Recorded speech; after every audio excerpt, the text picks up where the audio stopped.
Bye Xiao लियूजी और horn जियान, तुम लोग पहरा देते रहो, मैं इस राक्षस का ख्याल रखूंगा। हालांकि राक्षस हार गया था, लेकिन मामला अभी खत्म नहीं हुआ था। लिन यू उस जीव के पास गया। यह विशाल जीव दूसरी दुनिया में पहला था, जिसका शरीर जलने के बावजूद उसे याद नहीं आया।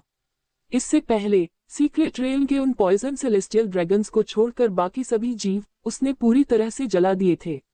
पहला बेलवाहक सर्प ड्रैगन जल गया, दूसरा हड्डी वाला कीड़ा जानवर और तीसरा मकड़ी के आकार का बख्तरबंद जानवर। वे सभी अलग अलग लड़ाई के हालात में आग लगा दी गई और पीछे सिर्फ बेकार और कमजोर बड़े कंकाल बचे। अब उसके सामने इस विशाल यूनिकॉर्न आर्मर्ड ड्रैगन की लाश ज्यादातर सही सलामत थी, सिवाय एक कटी हुई गर्दन के। यूनिकॉर्न आर्मर्ड ड्रैगन नाम अजीब लगा, क्योंकि आर्मर्ड शायद उसके शेल की सख्ती को बताता है, ठीक वैसे ही जैसे बोनवर्म बीस्ट और स्पाइडर शेप्ड आर्मर्ड बीस्ट दोनों के शेल मोटे होते हैं। जहां तक यूनिकॉर्न वाले हिस्से की बात है, लिन यू उसके बड़े सिर के पास गया, जिसका डायमीटर 4 से 5 मीटर था। काले खून से टपकते और घिनौने दांतों से भरे बड़े मुंह को नजरअंदाज करते हुए उसकी 3 जोड़ी बुरी आंखों के ऊपर सिर की त्वचा को देखा, जहां हजारों अभी भी हल्के से ऐंठते हुए बाल थे जो कमजोर होते दिख रहे थे। अनगिनत लताओं के बीच में एक यूनिकॉर्न जैसा हड्डी का सींग था, जो लगभग 3 मीटर लंबा था। लिन यू ने सींग की तरफ हाथ बढ़ाया, लेकिन उसी समय टहनियां, जो पहले धीरे धीरे हिल रही थी, अचानक पागलों की तरह उसके हाथ की ओर दौड़ी। उसका सिर तुरंत सुन्न हो गया और वह तेजी से कई कदम पीछे हट गया और बिजली की तरह अपना हाथ वापस खींच लिया। ये लंठे लिन यू तक नहीं पहुंच पाई, जो 5 से 6 मीटर दूर थी, और वे पीछे हट गईं। लेकिन लिन यू को यकीन नहीं हुआ, ये टेंड्रिल्स असल में क्या थे। लिन यू ने एक गहरी सांस ली और कुछ देर सोचने के बाद अपने एलॉय टैक्टिकल क्रॉसबो से एक बर्निंग एरो बनाया और उसे ऊपर फेंका, जिससे तुरंत लपटें निकलने लगी। आग की लपटें विशाल यूनिकॉर्न आर्मर्ड ड्रैगन की गर्दन की ओर फैल गईं, और लिन यू ने इस मौके का फायदा उठाते हुए सींग को छुआ और उसे अपने स्टोरेज स्पेस में छिपा दिया। फिर उसने आग में घिरे सिर और गर्दन को नजरअंदाज किया और उस बड़े शरीर की ओर बढ़ा। जो कवच भारी मशीन गन की गोलियों का सामना कर सके, वह एक बेहतरीन कवच सामग्री होगी, है ना? क्या इसकी तुलना पॉइजन सेलेस्टियल ड्रैगन से की जा सकती है? लिन यू का हाथ उस बड़े से शेल पर पड़ा और जल्द ही सिस्टम से एक नोटिफिकेशन की आवाज गूंजी। आपको यूनिकॉर्न आर्मर ड्रैगन का आउटर आर्मर एक्सिक मिल गया है। स्टोरेज स्पेस लगभग तुरंत भर गया, जिससे वह बड़ा जीव सिर्फ मांस का ढेर बन गया। बाय, क्या ये चीज खाने लायक है? लिन यू ने उसे देखा, अचानक उसे उत्सुकता हुई। अगर इसे इकट्ठा किया जाए तो ये खाने का एक बड़ा भंडार हो सकता है, लेकिन इसकी गंध बहुत अच्छी नहीं थी। लिन यू ने बहुत ज्यादा मछली जैसी गंध सूंघी और थोड़ा हिचकिचाया। गावू, बाय ने अपना सिर हिलाया। हार न मानने के लिए लिन यू ने सिस्टम का इस्तेमाल करके इसका मूल्यांकन किया, जिसके परिणामस्वरूप थोड़ा जहरीला, खाने लायक नहीं। ठीक है, अगर यह खाने लायक भी है तो ये सिर्फ रिजर्व के लिए होगा। ऐसा नहीं है कि मेरा फूड स्टोरेज पहले से ही 5 या 6 साल के लिए काफी नहीं है। ये कहकर लिन यू थोड़ा दूर चला गया और उस बड़े जीव की लाश पर एक जलता हुआ तीर चलाया। एक धधकती हुई लौ उठी, जिससे पास का एक बड़ा इलाका रोशन हो गया। लिन यू शेल्टर में वापस चला गया और जब बाय उसके पीछे अंदर गया तो अचानक अंदर से भौंकने लगा। इस बार क्या है? लिन यू ने दरवाजा खोला तो देखा कि बाय और छोटी बर्फ की छिपकलियां बेसमेंट की तरफ भाग रही हैं, और जब उन्होंने उनका पीछा किया तो पाया कि वे वहां किसी चीज पर गुर्रा रहे हैं। गावू, बाय का पंजा लोहे की दीवार पर लगा और वह लिन यू की ओर मुड़ा। उसकी आंखों में हमेशा से अलग भाव था। क्या आप मुझसे इसे खोलने के लिए कह रहे हैं? इस समय लिन यू अपने शेल्टर के बेसमेंट में है। जमीन के नीचे बने खंडहरों के जोन C2 की ओर जाने वाले पत्थर के गेट के सामने खड़ा है, जो लोहे की दीवार से बंद है, और उसे बाय की नजर कुछ अजीब लगती है। क्या स्थिति है? क्या वे चाहते हैं कि मैं दरवाजा खोलूं? लेकिन ऐसा नहीं लगता कि हम किसी लड़ाई की तैयारी कर रहे हैं। गावू, बाय के बड़े पंजे लोहे की दीवार को रगड़ते रहते हैं, और छोटी बर्फ की छिपकलियां भी अपने छोटे पंजों से लोहे की दीवार पर टैप कर रही हैं, और लिन यू को जल्दी से रुकावट हटाने का इशारा कर रही हैं। लिन यू ने एक पल सोचा। पहले वह बड़ी मात्रा में सामान रखने के लिए वेयरहाउस की ओर गई, फिर जल्दी से वापस आ गई। उन्होंने सेलेस्टियल ड्रैगन आर्मर और सेलेस्टियल ड्रैगन बैटल हेलमेट पहना और अपनी MP5 सबमशीन गन उठाई। हालांकि जमीन के नीचे के खंडहरों के जोन D2 को उसने पहले ही साफ कर दिया था, और जोन C के अलावा दूसरे जोन तक जाने वाली मोटी लोहे की दीवारों से सील भी कर दिया था, फिर भी सावधान रहना बेहतर है। जियाओ लियूजी, तुम और बाय मेरे साथ आओगे। रेड लाइन, तुम दूसरों को शेल्टर में इंतजार करने के लिए ले जाओ, हम एक साथ बहुत सारे लोगों को नहीं ले जा सकते, समझे?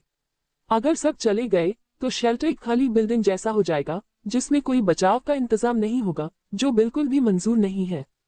भले ही उस बड़े जीव के बाद से लिजर्डमैन सामने नहीं आए हैं, लिन यू को अब भी लगता है कि सावधानी जरूरी है।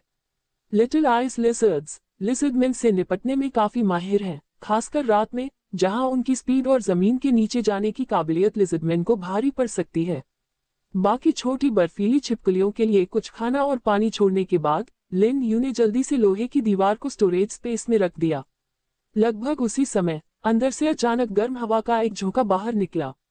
क्या हो रहा है? दरवाजा खुला था और यह गर्मी, लिन यू महसूस कर सकता था कि यह तापमान बाहर से ज्यादा अलग नहीं था और इस लगभग बंद जमीन के नीचे के खंडहर में गर्मी की वजह से सांस लेना मुश्किल हो गया था।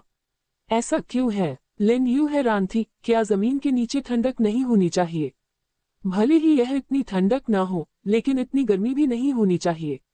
लेकिन इस टेम्परेचर में ढलना सच में मुश्किल था। अंदर रहना रेगिस्तान में बाहर रहने से भी कम आरामदायक लगता है और इसे सहना लगभग नामुमकिन है। गर्म हवा के झोंके महसूस करते हुए लिन यू ने बाय और शियाओ लियूजी की तरफ देखा। क्या उन्हें अंदर से पत्थर का गेट खुलने का एहसास हुआ और इसीलिए वे अंदर जाने के लिए बेचैन हैं? हालांकि इस समय उन्होंने एक ऐसी चीज देखी जिसे आसानी से नजरअंदाज किया जा सकता था। जमीन के नीचे इतनी गर्मी बर्दाश्त नहीं होती, इसलिए लिजर्डमैन और भिखारी यहाँ नहीं रह सकते थे। अंदर के म्यूटेटेड जीव भी वैसे ही होंगे। उसे यकीन नहीं था कि लिजर्डमैन और भिखारी इतनी गर्मी झेल पाएंगे। कहने का मतलब है, क्या वे एक साथ सतह पर आ सकते हैं, अलग अलग रास्तों से, या ऐसे जमीन के नीचे खंडहर पत्थर के दरवाजों से? इस शक के साथ लिन यू ने बाय और दूसरों की तरफ देखा, लेकिन उन्हें दुश्मन के हमले का कोई अलर्ट नहीं मिला। तुम दोनों लड़ने के लिए तैयार हो जाओ, हम लापरवाह नहीं हो सकते। गावू, बाय तेजी से आगे बढ़ा और लिन यू शियाओ लियूजी को कंधे पर लेकर तेजी से उसके पीछे पीछे गया। गर्मी के अलावा हवा में एक अजीब सी बदबू थी। लिन यू दरवाजे को सील करने के लिए लोहे के ब्लॉक की दीवार का इस्तेमाल करना नहीं भूली। सावधानी के तौर पर सुरक्षा सबसे जरूरी है। लेकिन कुछ ही दूर आगे लिन यू ने रास्ते के बीच में कई लिजर्डमैन की लाशें पड़ी देखी, बुरी तरह मरी हुई, हर जगह खून फैला हुआ था। ऐसा लगता है कि उन्होंने ही दरवाजा खोला था। उनकी जांच करने पर लिन यू को उनकी गर्दन से मांस का एक बड़ा टुकड़ा कटा हुआ मिला, जो शायद मौत का कारण था। ये घाव लिन यू के लिए काफी जाना पहचाना था। अब तक केवल एक ही प्रकार का प्राणी लिजर्डमैन पर ऐसे घाव कर सकता था, बर्फीली छिपकलियां। लेकिन क्या आइस लिजर्ड गुफा जोन सी में नहीं थी? वे जोन C2 में कैसे पहुंचे? लिन यू हैरान थी, क्योंकि उसने जोन C2 और जोन C1 के बीच का रास्ता पहले ही साफ साफ सील कर दिया था। आइस लिजर्ड गुफा से छोटी आइस लिजर्ड यहाँ कैसे आ गईं? क्या कोई और रास्ता है? लेकिन उसे एक और रास्ता भी बंद कर देना चाहिए था। बाय, क्या ये लिटिल आइस लिजर्ड्स ने किया था? गावू, बाय ने तुरंत सिर हिलाया, लेकिन फिर आगे देखा, बहुत परेशान लग रहा था। लिन यू ने सोचा, लगता है आइस लिजर्ड सच में आ गई हैं। बाय तेज था और लिन यू ने तेजी से उसका पीछा किया। जमीन के नीचे के खंडहरों के रास्तों से होते हुए लोहे के ब्लॉक की दीवारों से बंद रास्ते पर रुका, जो दूसरे इलाकों की ओर जाता था। बाय, रुको। लिन यू वहां गया। उसने देखा कि वह जगह जो दीवार से ढकी हुई थी, वहां काफी पत्थर और धूल थी। टॉर्च की रोशनी उस पर पड़ी और उसने अचानक देखा कि जिस जगह को कसकर सील किया गया था, वहां पत्थर की दीवार के पास एक नया गैप आ गया था। ये है। लिन यू ने खाली जगह को देखा और पाया कि यह एक आम साइज के इंसान के गुजरने के लिए काफी बड़ी है। गावू, बाय ने सिर हिलाया। क्या इसके लिए छोटी बर्फीली छिपकलियां जिम्मेदार थीं? लेकिन बाय ने अपना सिर हिलाया और उसकी ओर इशारा किया। ऐसा लगा जैसे वह कुछ बता रही हो। क्या तुम्हारा मतलब है कि ये इंसान थे? लिन यू को अचानक लगा कि चीजें आसान नहीं होंगी। कांव कांव, बाय ने सिर हिलाया। यहाँ लिजर्डमैन की नहीं, बल्कि इंसान की गंध आ रही थी। लिन यू के पास एक हाइपोथेसिस थी। जो लोग खास तौर पर दूसरे इलाकों से जोन C2 में आते हैं, वे असल में कौन हो सकते हैं? लिन यू ने अपनी सोच से उस व्यक्ति के बारे में सोचा। क्या वह वही हो सकता है? उसने रास्ता रोकने के लिए फिर से लोहे की दीवार खड़ी कर दी, लेकिन वह जानता था कि अगली बार अगर उसे यहाँ अंदर आना है, तो उसे इसे और कसकर बंद करना होगा।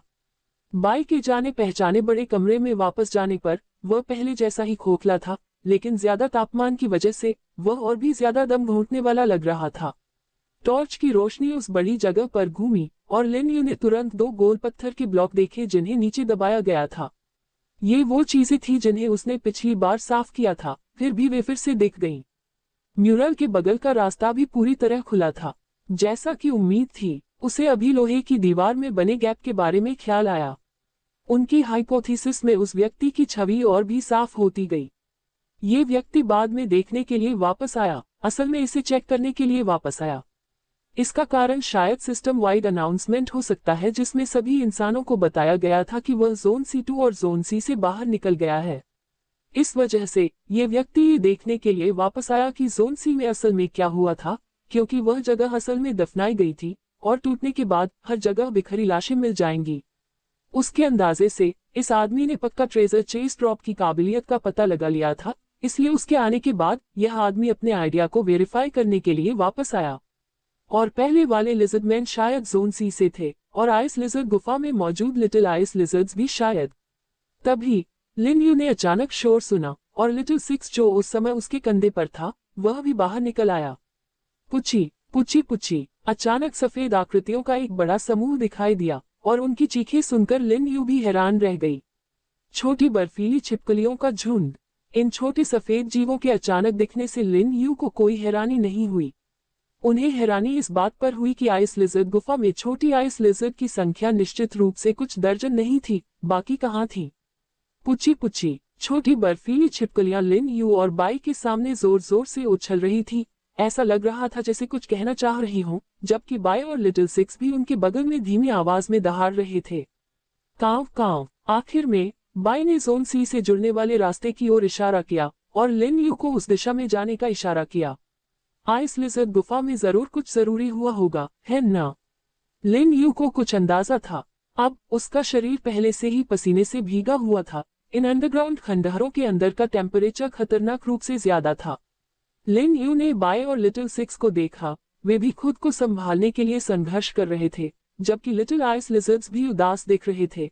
ऐसा लग रहा था कि वे इस असहनीय गर्म अंडरग्राउंड खंडहर में जितनी देर रहेंगे, उनकी तबीयत उतनी ही खराब होती जाएगी। लिन यू ने लिटिल आइस लिजर्ड्स को थोड़ा पानी और खाना दिया, जिसे उन्होंने जितनी जल्दी हो सका पी लिया और थोड़ा ठीक हो गए और फिर से जोर से चिल्लाने लगे। बाय और लिटिल सिक्स आगे आगे चल रहे थे और लिटिल आइस लिजर्ड्स उनके ठीक पीछे पीछे रास्ते से होते हुए जोन C में वापस आ गए और फिर बिना रुके सीधे आइस लिजर्ड गुफा की ओर दौड़ पड़े। लिन यू ने जोन C के बड़े कमरे में भी बदलाव देखा, बीच का घेरा खराब हो गया था। वह जानता था कि यह उस रहस्यमयी व्यक्ति का काम था। अगर मैं इस आदमी को पकड़ लूं, तो मुझे इसे तुरंत खत्म कर देना चाहिए। राज पता नहीं चलना चाहिए। और यह आदमी, जो असल में एक भिखारी था, बहुत सारे राज जानता था और उसने बहुत सारे खजाने के बक्से और काफी स्टोरेज स्पेस भी हासिल कर लिया था। वह अब एक बहुत बड़ा छिपा हुआ खतरा था। अब एक बात तो पक्की है, ये रहस्यमयी व्यक्ति जो अपना राज जानता है, उसने इसे नहीं बताया है। अगर दुनिया को उसकी guaranteed treasure chest drop ability के बारे में पता चल जाए, तो क्या होगा? आने वाले दिन शायद भगोड़े जैसे हालात होंगे, जिसमें वह लगातार भागता रहेगा जबकि बाकी सब उसे पकड़ने की कोशिश करेंगे। कांव। बाय अचानक रास्ते के बीच में रुककर दहाड़ा और लिन यू ने भी दूर से आती हुई शोरगुल की आवाज सुनी। हथियारों की टक्कर की आवाज और लोगों और लिजर्डमैन की चीखें लगातार और काफी तेज थीं। इस समय वे जोन C के चौराहे पर कछुए मगरमच्छ की लाश से ज्यादा दूर नहीं थे, फिर भी आवाजें आगे से आ रही थीं और जैसे जैसे वे आगे बढ़ रहे थे, आवाजें तेज होती जा रही थीं। पुची पुची। छोटी बर्फीली छिपकलियां लगातार चिल्ला रही थीं, काफी चिंतित लग रही थीं, पीछे से एकदम आगे की ओर दौड़ रही थी। लिन यू तुरंत समझ गई कि क्या हो रहा है। तापमान में भयानक बढ़ोतरी की वजह से इन जमीन के नीचे के खंडहरों में रहने वाले लिजर्डमैन और भिखारियों के लिए भागना नामुमकिन हो गया। आखिरकार उन्होंने ठंडी और बड़ी आइस लिजर्ड गुफा पर नजरें गड़ा दी। आइस लिजर्ड गुफा के अंदर का हिस्सा जमीन के नीचे के खंडहरों से ज्यादा ठंडा था। पिछली बार जब वह वहां गया था, तो उसने इसका पूरा अनुभव किया था। लेकिन जब लिजर्डमैन और भिखारी आइस लिजर्ड गुफा में घुसे, तो उन्हें लिटिल आइस लिजर्ड से विरोध का सामना करना पड़ा, जो अपने इलाके की रक्षा करना चाहते थे, और इसलिए उन्होंने मौके पर ही जोरदार हमला कर दिया। छोटी बर्फीली छिपकलियां उन्हें ढूंढते हुए बर्फीली छिपकलियों की गुफा से बाहर भागी, और जब छिपकलियों के आदमियों ने पत्थर का दरवाजा खोला, तो बाई को उनकी गंध मिली और वह उन्हें वहां ले गया। तो यह ऐसा ही है। बाई, शियाओ लूजी, लड़ाई के लिए तैयार हो जाओ। इस बार लिन यू ने मैकेनिकल आर्म के साथ एक्सोस्केलेटन भी लगाया और इस बार उनके सामने जितने दुश्मन होंगे उनकी गिनती शायद उनकी सोच से भी ज्यादा होगी। उसी समय उन्होंने गोल्ड प्लेटेड डेजर्ट ईगल निकाला जिसकी पावर उन्होंने कभी टेस्ट नहीं की थी और उसे अपने बाएं हाथ के मैकेनिकल आर्म पर लगा लिया। लड़ाई के आदेश सुनते ही बाई और शियाओ लूजी ने तुरंत अपनी रफ्तार बढ़ा दी और लिन यू ने बहुत लंबी सुरंग से उनका पीछा किया और आखिर में एक मोड़ ले लिया। उल्टी लाने वाली आवाजें धीरे धीरे साफ होती गईं। 10 मीटर और आगे बढ़ने के बाद टनल पहले से भी ज्यादा अस्त व्यस्त हो गई। आइस लिजर्ड केव के बंद रास्ते के साथ साथ लिजर्डमैन की ससा ससा की आवाज लगातार गूंज रही थी। टॉर्च से रोशन धुंधली सुरंग में लिन यू ने कई लिजर्डमैन को दौड़ते हुए आते देखा। उसने अभी डेजर्ट ईगल को उठाया ही था कि बाई ने तेज पंजों से उन हरे जीवों का सिर काट दिया। उनकी चीखों ने और भी ज्यादा लिजर्डमैन को अपनी ओर खींचा। ज़ियाओ लूजी आगे की ओर दौड़ा और दर्जनों लिटिल आइस लिजर्ड्स जो आगे चल रहे थे वे भी आगे की लाइन तक उसके पीछे पीछे चले गए। लिन यू पीछे खड़ी थी, सिर्फ बेकार खड़ी नहीं थी। इस तंग जगह में कई दुश्मनों से लड़ना और उनके जानलेवा वार से बचना उसके काम को बहुत कम कर देता था। इसके अतिरिक्त एक तेज जानी पहचानी बदबू उसकी नाक तक पहुंची और उसने अभी अभी चौराहे पर उसके मालिक की लाश देखी थी। चीख! एक बहुत बड़ा कछुआ मगरमच्छ जिसका शेल डायमीटर लगभग 3 से 4 मीटर था आगे बढ़ा और शियाओ लूजी और कई छोटी बर्फीली छिपकलियों को एक तरफ फेंक दिया। बाई ने फुर्ती से उन्हें पकड़ लिया और एक झटके में अपने मजबूत हाथों से उसका सिर नीचे दबा दिया। लिन यूए ने आगे बढ़कर उस पर हमला कर रहे लिजर्डमैन को अनदेखा किया और डेजर्ट ईगल को सीधे फंसे हुए टर्टल क्रोकोडाइल के सिर पर मार दिया। खतरनाक आंखें ठीक वही थी जहां डेजर्ट ईगल की गोलियां लगती थीं। बूम! एक जोरदार धमाका हुआ जिससे कछुए मगरमच्छ का सिर टुकड़ों में बिखर गया। आसपास के लिजर्डमैन जोरदार धमाके से चौंक गए, कुछ तो सदमे में बैठ भी गए और लिटिल आइस लिजर्ड्स ने मौके का फायदा उठाकर 10 से ज्यादा लिजर्डमैन को काट काट कर मार डाला। लिन यू ने जल्दी से गोल्डन ट्रेजर चेस्ट जेब में रख लिया जो बाहर निकल आया और बंदूक कुछ भिखारियों पर तान दी जिन्हें पीछे हटने का समय नहीं मिला था। आप पहले ही मर चुके हैं। बूम! जैसे ही गोली चली भिखारी का सिर टुकड़ों में फट गया और वह जमीन पर गिर गया। बाकी 3 इतने डर गए कि उनकी पैंट गीली हो गई, जबकि लिन यू ने शांति से MP5 फिर से उठाए और गोलियां चलाईं जिससे इन अपराधियों की जान चली गई। इन हमलों से लिजर्डमैन और भिखारी डर गए जो कुछ देर पहले ही शोर मचा रहे थे, जिससे वे चीखते हुए पीछे हट गए। बाई ने मौके का फायदा उठाते हुए कछुए मगरमच्छ के खोल को कुचल दिया और इकट्ठा हुए छिपकलियों और भिखारियों की भीड़ में घुस गया। अपने तेज पंजों और दांतों से छोटी बर्फ की छिपकलियों के साथ उसने उस इलाके को अभी हेल में बदल दिया। लिन यू कभी कभी सटीक शॉट के लिए MP5 का इस्तेमाल करता था, जिससे जमीन पर पड़े या कोनों में छिपे लिजर्डमैन और भिखारियों के पैर टूट जाते थे और उन्हें बाई और लिटिल आइस लिजर्ड्स के हाथों खत्म होने के लिए छोड़ देता था। जल्द ही फ्रंट लाइन आइस लिजर्ड गुफा के एंट्रेंस पर पहुंच गई। बाई के पास के दुश्मनों को खत्म करने और गुफा में घुसने के बाद लिन यू गुफा में उनके ठीक पीछे पीछे गया। रास्ता संकरा था और बाई दुश्मनों को लाशों में बदलता रहा, जिससे लिन यू को आगे बढ़ने के लिए उन पर चलना पड़ा। उसके कान में शोर और लिजर्डमैन की खास सा की आवाज धीरे धीरे कम हो गई, फिर भी यह साफ था कि अंदर की बड़ी जगह में अभी भी काफी संख्या में लिजर्डमैन थे। बाई नीली रोशनी से चमकती हुई जगह में भागा। उसके ठीक पीछे लिन यू भी गया, जिसने देखा कि यहाँ और भी लिजर्डमैन और भिखारी जमा हो गए हैं जो चारों ओर चिल्ला रहे हैं और लड़ रहे हैं। हैरानी की बात है कि उनके आने पर ज्यादा ध्यान नहीं गया। बाई, गावू, लिन यू ने खास तौर पर भिखारियों को टारगेट किया, जबकि बाई ने दूसरी दिशा में हमला किया। ज़ियाओ लूजी और दूसरी छोटी बर्फ की छिपकलियों ने अपनी स्पीड का इस्तेमाल करके यहाँ दुश्मनों को मार डाला। हल्की नीली चमक के नीचे लिजर्डमैन और भिखारियों की संख्या कम होती गई और आखिरी चीख के साथ लड़ाई खत्म हो गई। आखिरकार यह खत्म हो गया। लिन यू को एहसास हुआ कि इस लड़ाई में उसका रोल सिर्फ बाई के पीछे से मदद करना था, डेजर्ट ईगल का इस्तेमाल करके एक टर्टल क्रोकोडाइल को मारना था, जबकि बाकी लड़ाई वे खुद संभालेंगे। लेकिन ये ठीक था, क्योंकि वह पूरे दिन सीक्रेट रेल में सामान ट्रांसपोर्ट करने में बिजी था और अब वह सच में थोड़ा थक गया था। पुची पुची, सैकड़ों छोटी बर्फ की छिपकलियां अलग अलग कोनों से निकलकर लिन यू और बाई को घेर लेती हैं। उन्हें देखकर वे काफी खुश लग रही थी। कोई दुश्मन न होने और संकट टल जाने पर वे अपने प्यारे रूप में लौट आईं और अपनी पिछली लड़ाई की धुन छोड़ दी। इन छोटे बच्चों को देखकर लिन यू ने स्टोरेज स्पेस से बची हुई सारी ब्रेड और बाकी सब कुछ निकालकर छोटी आइस लिजर्ड्स के लिए जमीन पर रख दिया, जो अपनी लंबे समय से इंतजार की जा रही दावत शुरू करने के लिए झुंड में आ गईं। बाई ने इन छोटी बर्फीली छिपकलियों से एक एक करके बात की और इस मौके पर लिन यू युद्ध के मैदान की सफाई शुरू करने के लिए गलियारे में लौट आई। आपको 1 क्यूबिक मीटर स्टोरेज स्पेस मिला है। आपने लाभ उठाया है। लिन यू अब इस काम में काफी कुशल था। जल्दी और ध्यान से खोज करते हुए उसने जल्द ही गलियारे में और आइस लिजर्ड गुफा के अंदर और बाहर भिखारियों से सभी लाइट डॉट्स को अपनी थैली में इकट्ठा कर लिया। आखिर में लिन यू ने पाया कि इस बार उसे काफी फायदा हुआ। उसने 122 क्यूबिक मीटर स्टोरेज स्पेस हासिल किया और अचानक लकड़ी के कवच पहने एक भिखारी की लाश पर 21 शेल्टर डिजाइन मैप्स मिले, जो एक अनचाही खुशी थी।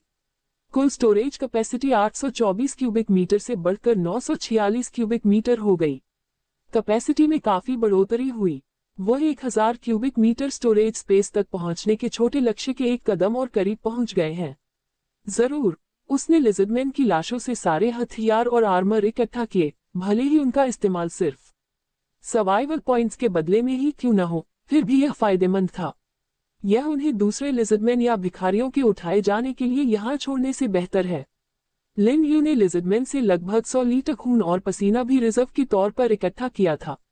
अब इसे इकट्ठा न करना बेवकूफी होगी। गावू, गुफा की तरफ से बाई की आवाज आए और लिन यू फिर से वहां गया। हालांकि इस बार उसे एहसास हुआ कि शायद उसने कुछ नजरअंदाज कर दिया है। यहाँ इतनी लाशें जमा हैं, जब वे सड़ने लगेंगी। बदबू की तो बात ही छोड़िए, उनसे जो अलग अलग बैक्टीरिया बनेंगे वे बर्दाश्त के बाहर होंगे, है ना? अगर आप उन्हें जलाने के लिए बाहर भी खींचेंगे तो भी यह बेकार होगा। उनके बहुत सारे टुकड़े थे। इसके अलावा लिन यू ने एक और समस्या देखी। ऐसा लग रहा था कि आइस लिजर्ड गुफा के अंदर का तापमान पिछली बार से काफी बढ़ गया है।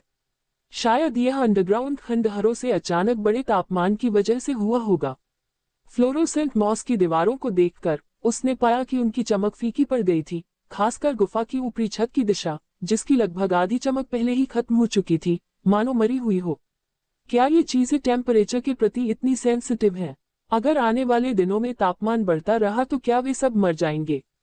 लिन यू को नहीं पता था कि यह काई छोटी बर्फीली छिपकलियों के लिए कितनी जरूरी है, लेकिन अभी तापमान में बढ़ोतरी और उन लाश के टुकड़ों के असर से ऐसा लगता है कि छोटी बर्फीली छिपकलियां अब यहाँ नहीं रह पाएंगी। गावू, बाई ने जमीन की ओर इशारा किया जब उसका मालिक पास आया। लिन यू ने देखा कि जिस जगह पर उसकी उंगली थी वहां ऐसा लग रहा था कि सभी छोटी बर्फ की छिपकलियां इकट्ठा होकर जमीन पर पड़ी थीं। अब वे लगातार चहचहा नहीं रही थीं, बल्कि चुपचाप उसका इंतजार कर रही थीं। बाय, मेरे पास सच में एक आइडिया है। लिन यू ने सांस छोड़ी। आसपास का टेम्परेचर आरामदायक नहीं लग रहा था। पिछली आइस लिजर्ड केव के मुकाबले ये बहुत ज्यादा गर्म लग रहा था। जो जगह पहले काफी ठंडी लगती थी अब वह बहुत आरामदायक नहीं लगती। गावू, बाई ने इस समय सिर हिलाया, अचानक अपने हाथ से इधर उधर इशारा किया, फिर छोटी बर्फीली छिपकलियों को देखा, फिर से उसके सिर के ऊपर इशारा किया और धीरे से फिर से गावू किया, जैसे कुछ मांग रहा हो। लिन यू को अचानक समझ में आया कि बाई जो कहना चाहता था वह वही था जो वह सोच रहा था। क्या आप कह रहे हैं कि आप इन सभी छोटी बर्फीली छिपकलियों को वापस शेल्टर में ले जाना चाहते हैं? लिन यू ने जवाब दिया और बाई भी उतना ही उत्साहित लग रहा था। उसने अपना सिर हिलाया और अपने चौड़े पंख फैलाए। इस दौरान छोटी बर्फीली छिपकलियां चुप रहीं, चुपचाप लिन यू के जवाब का इंतजार करती रहीं। मैं भी यही करना चाहता हूँ, बाई। जैसे ही लिन यू ने बोलना खत्म किया, बाई अचानक जोर से दहाड़ा और छोटी बर्फ की छिपकलियां भी अपने पिछले पैरों पर खड़ी हो गईं और सब मिलकर पुची चिल्लाने लगी। शानदार, इन जीवों की समझदारी को कम नहीं आंकना चाहिए। वे बिल्लियों और कुत्तों जैसे जानवरों से कहीं ज्यादा स्मार्ट लगते हैं। बाय, मैं उन्हें ले जा सकता हूँ, लेकिन बाद में उन्हें मेरी बात माननी होगी और उन्हें सही तरीके से काम करना सिखाने की जिम्मेदारी तुम्हें लेनी होगी। समझी? लिन यू का इरादा सच में सभी लिटिल आइस लिजर्ड्स को यहाँ से ले जाने का था। आखिर अभी फी यू पर थोड़ा भरोसा करने के अलावा उसका दूसरों से बहुत कम मिलना जुलना था। इस 100% ट्रेजर बॉक्स सिस्टम की वजह से वह किसी के बहुत करीब नहीं जा सकता था और इस तरह दूसरे रिफ्यूजी विलेज की तरह लोगों को इकट्ठा करके उनका लीडर नहीं बन सकता था। इसलिए वो उन माइंस पर सिर्फ कुछ खराब रोबोट डॉग्स ही तैनात कर सका, जो माइन पॉइंट्स या दूसरे शेल्टर्स की सेफ्टी पूरी तरह से पक्का नहीं कर पाए। लेकिन अगर उसके पास बाय और जियाओमिन जैसे साथी होते जो मुश्किल और अब भी मान सकते थे और जिनमें मजबूत कॉम्बैट पावर होती, तो ये दिक्कतें कोई प्रॉब्लम नहीं होती। असल में वो और ज्यादा माइंस खोल सकता था, दूर की जगहों की तलाश कर सकता था और ज्यादा अनजान जगहों को एक्सप्लोर कर सकता था। गावू, पुची, बाय और छोटी बर्फीली छिपकलियों ने सभी ने वादे किए, वे सच में यहाँ रहना नहीं चाहते थे। लिन यू ने स्टोरेज स्पेस से एक थर्मामीटर निकाला। थोड़ी देर बाद आखिरकार तापमान 30 डिग्री दिखा। यह जानना जरूरी है कि यह रात में जमीन के नीचे हुआ था। इतने ज्यादा तापमान का मतलब था कि लिटिल आइस लिजर्ड्स को शायद अपने शरीर का तापमान कम करने के लिए पानी में भीगना पड़ता था। वे ऐसे जीव थे जिन्हें ठंडी जगहें पसंद थीं और वे जमीन के नीचे बढ़ती गर्मी में खुद को ढाल नहीं पाते थे। बाय शियाओलोजी, तुम दोनों सभी छोटी बर्फ की छिपकलियों को लेकर सबसे पहले इस जगह से निकलो और शेल्टर की तरफ जाओ। मैं जल्द ही आ जाऊंगा। जब तक खाना और पानी तैयार रहेगा, उन्हें ज्यादा देखभाल की जरूरत भी नहीं होगी। बस उन्हें आराम करने के लिए एक आरामदायक जगह दे दे और वे खुद खाने के लिए म्यूटेंट जीवों का शिकार कर सकते हैं। जहां तक खाने की बात है, तो उनके पास अभी बहुत सारा स्टॉक था। सिस्टम के अनुसार 5 साल तक कोई दिक्कत नहीं हुई। एक बार कोल्ड स्टोरेज की सुविधा बन जाने के बाद वह और भी ज्यादा खाना स्टोर कर सकता था। और आइस लिजर्ड्स के पसंदीदा पानी के बारे में, क्या यहाँ बहुत सारा पानी नहीं था? जमीन के नीचे बहती नदी की लगातार तेज आवाज सुनकर लिन यू के मन में एक प्लान आया। बाय और शियाओलोजी दोनों धीरे से गुर्राए, फिर सैकड़ों छोटी आइस लिजर्ड्स की एक बड़ी अंधेरी भीड़ को आइस लिजर्ड गुफा से बाहर ले गए। इस बीच लिन यू अंडरग्राउंड नदी के पास गया, कंफर्म किया कि कोई बाहरी चीज नहीं है, फिर जल्दी से अपनी सारी स्टोरेज स्पेस पानी से भर दी और जल्दी से बाय और दूसरों के साथ शेल्टर में लौट आया।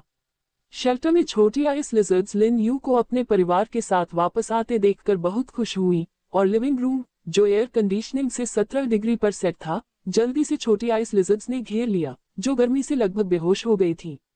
कितने हैं? लिन यू को पहले से ही छोटी बर्फीली छिपकलियों की संख्या का मोटा मोटा अंदाजा था, लेकिन उसने कभी नहीं सोचा था कि उनकी संख्या इस बड़े लिविंग रूम को भरने के लिए काफी थी। लिन यू ने बाई को आदेश दिया कि वो छोटी बर्फीली छिपकलियों को वहीं रहने दे और वह एक एक करके गिनने लगा।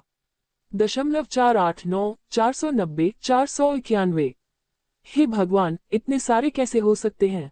लिटिल आइस लिजर्ड्स की इतनी बड़ी संख्या ने लिन यू को सच में चौंका दिया। इतनी बड़ी संख्या! पहले तो उन्होंने सोचा कि शायद 200 या 300 होंगे, लेकिन ये सीधे 500 हो गया। गावू, बाई ने अपने मालिक की तरफ देखा। उसे साफ पता था कि इतनी बड़ी संख्या को संभालना आसान नहीं है। आने वाले दिनों में घर, खाना और पानी और दूसरी कई समस्याओं का एक एक करके सामना करना होगा, जो चुनौतियों से भरी होंगी। लिन यू देख सकता था कि बाय इन छोटी बर्फीली छिपकलियों को लेकर बहुत चिंतित था, लेकिन वह बिल्कुल भी चिंतित नहीं था। हाउसिंग, उसके हाथ में इतने सारे शेल्टर डिजाइन मैप थे कि उल्टी जैसा लग रहा था। खाना और पानी कोई दिक्कत नहीं थी। लिन यू ने तो ये भी सोचा कि ये छोटे बच्चे कुछ फूड प्रिजर्वेशन की दिक्कतों को असरदार तरीके से हल कर सकते हैं, क्योंकि वे बासी रोटी भी बड़े चाव से खा सकते हैं, इसलिए दूसरे खाने की चीजें भी कोई दिक्कत नहीं होनी चाहिए। जब तक यह मसालेदार न हो, वे ठीक हैं।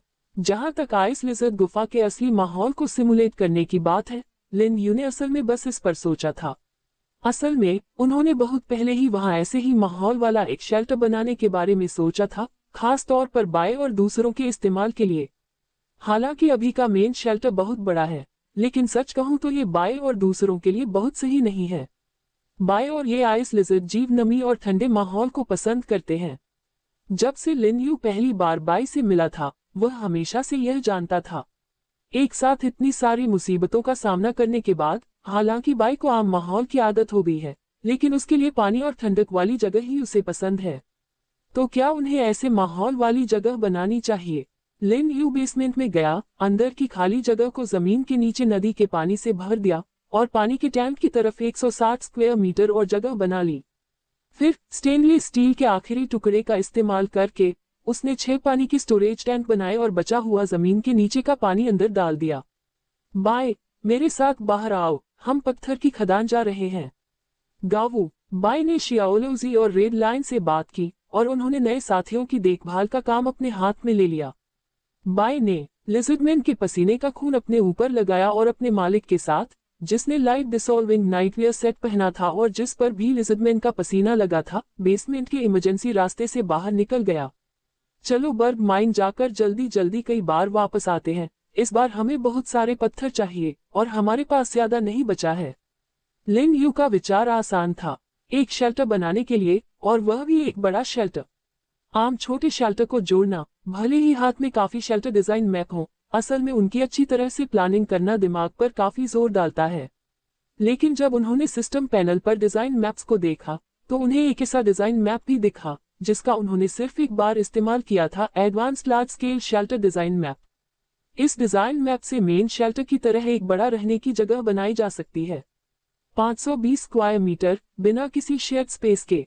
इसके लिए बस शेल्टर डिजाइन मैप से जुड़े 13 आम शेल्टर की जरूरत है। अगर 2 बिल्डिंग बनाई जाती हैं, तो वे लिटिल आइस लिजर्ड्स के इस्तेमाल के लिए काफी होंगी, और अगर बाय और ज़ियाओमिंग वहां जाना चाहें, तो भी कोई दिक्कत नहीं होगी। बस एक ही कमी है कि आने वाली मुसीबत इन 2 एडवांस्ड लार्ज स्केल शेल्टर्स को कुछ नुकसान पहुंचा सकती है, इसलिए उसे और एलॉय इकट्ठा करने के लिए कल सीक्रेट रेल जाना होगा।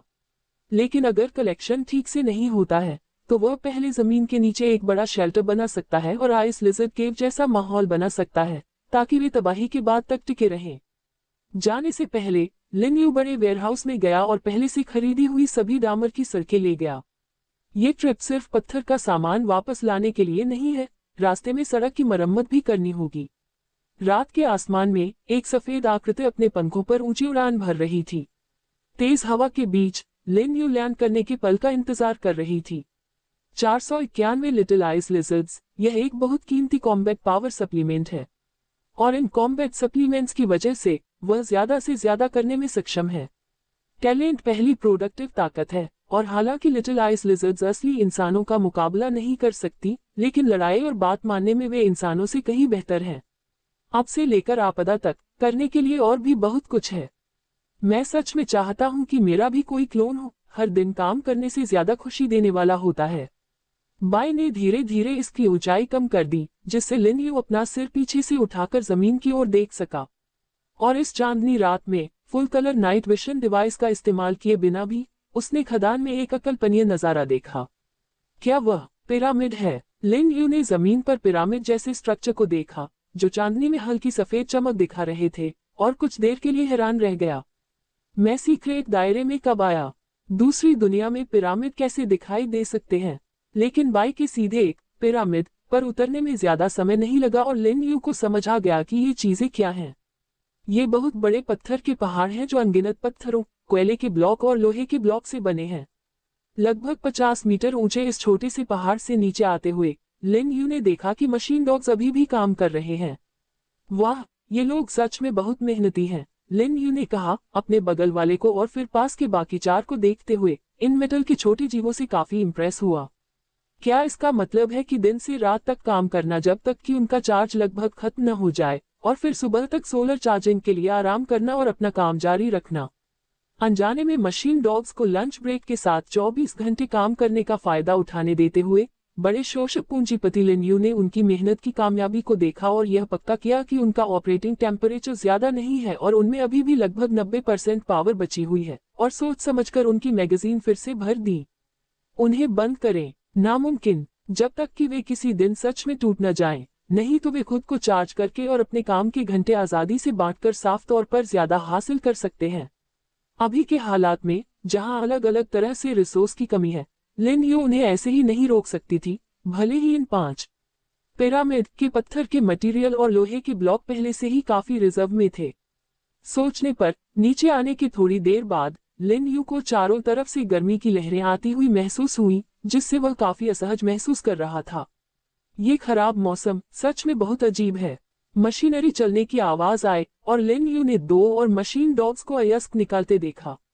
उन्होंने अपने गोल कैमरे घुमाकर लिन यू और बाई को ध्यान से देखा, फिर दोबारा एक्टिवेट किया, दूसरे पत्थर के पहाड़ों की तरफ बढ़े और मैकेनिकल आर्म से ओर्स को किनारों पर रखा। आखिरकार वे एक के बाद एक माइन पिट में वापस आ गए, बिना किसी देरी या रुकावट के बहुत तेजी से काम करते हुए। एफिशिएंसी सच में कमाल की है, लगता है मैंने सही फैसला किया।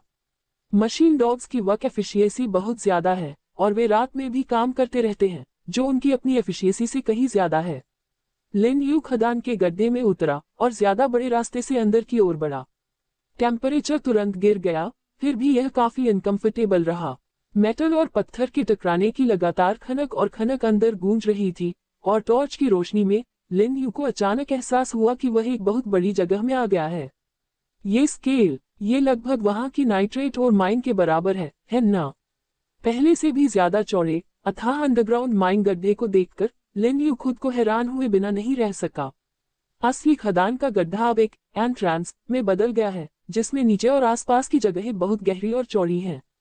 इसके अलावा लिन यू ने यह भी देखा कि टॉर्च की बीम खदान के गड्ढे के बीच से गुजरते समय रिफ्लेक्शन बना रही थी।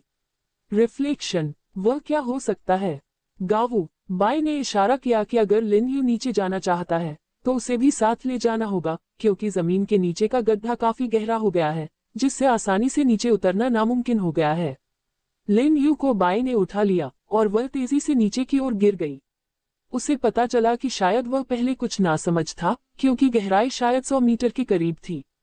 इतने समय बाद वे आखिरकार जमीन पर उतरे। दो माइनिंग मशीन डॉग्स पास आए और लिन यू और बाई को देखकर अपनी पोस्ट पर लौट गए और अपना खटखटाने का काम जारी रखा। चौड़े और गहरे रास्ते में आसपास का नजारा देखते हुए लिन यू को सच में यकीन नहीं हुआ कि इसे सिर्फ 2 मशीन डॉग्स ने बनाया है। वह उस रिफ्लेक्टिव जगह पर गया जिसे उसने पहले देखा था और उसकी असली पहचान देखी।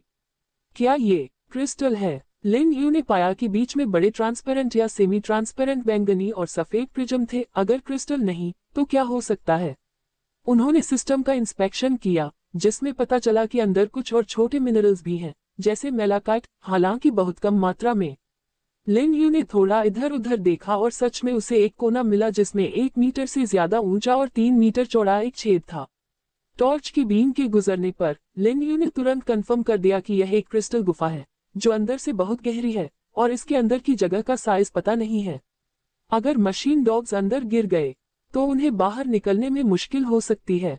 लिन यू दोनों मशीन डॉग्स को ले आया और उनकी सेटिंग्स को फिर से सेट किया, जिसमें क्रिस्टल माइनिंग का ऑप्शन शामिल नहीं था।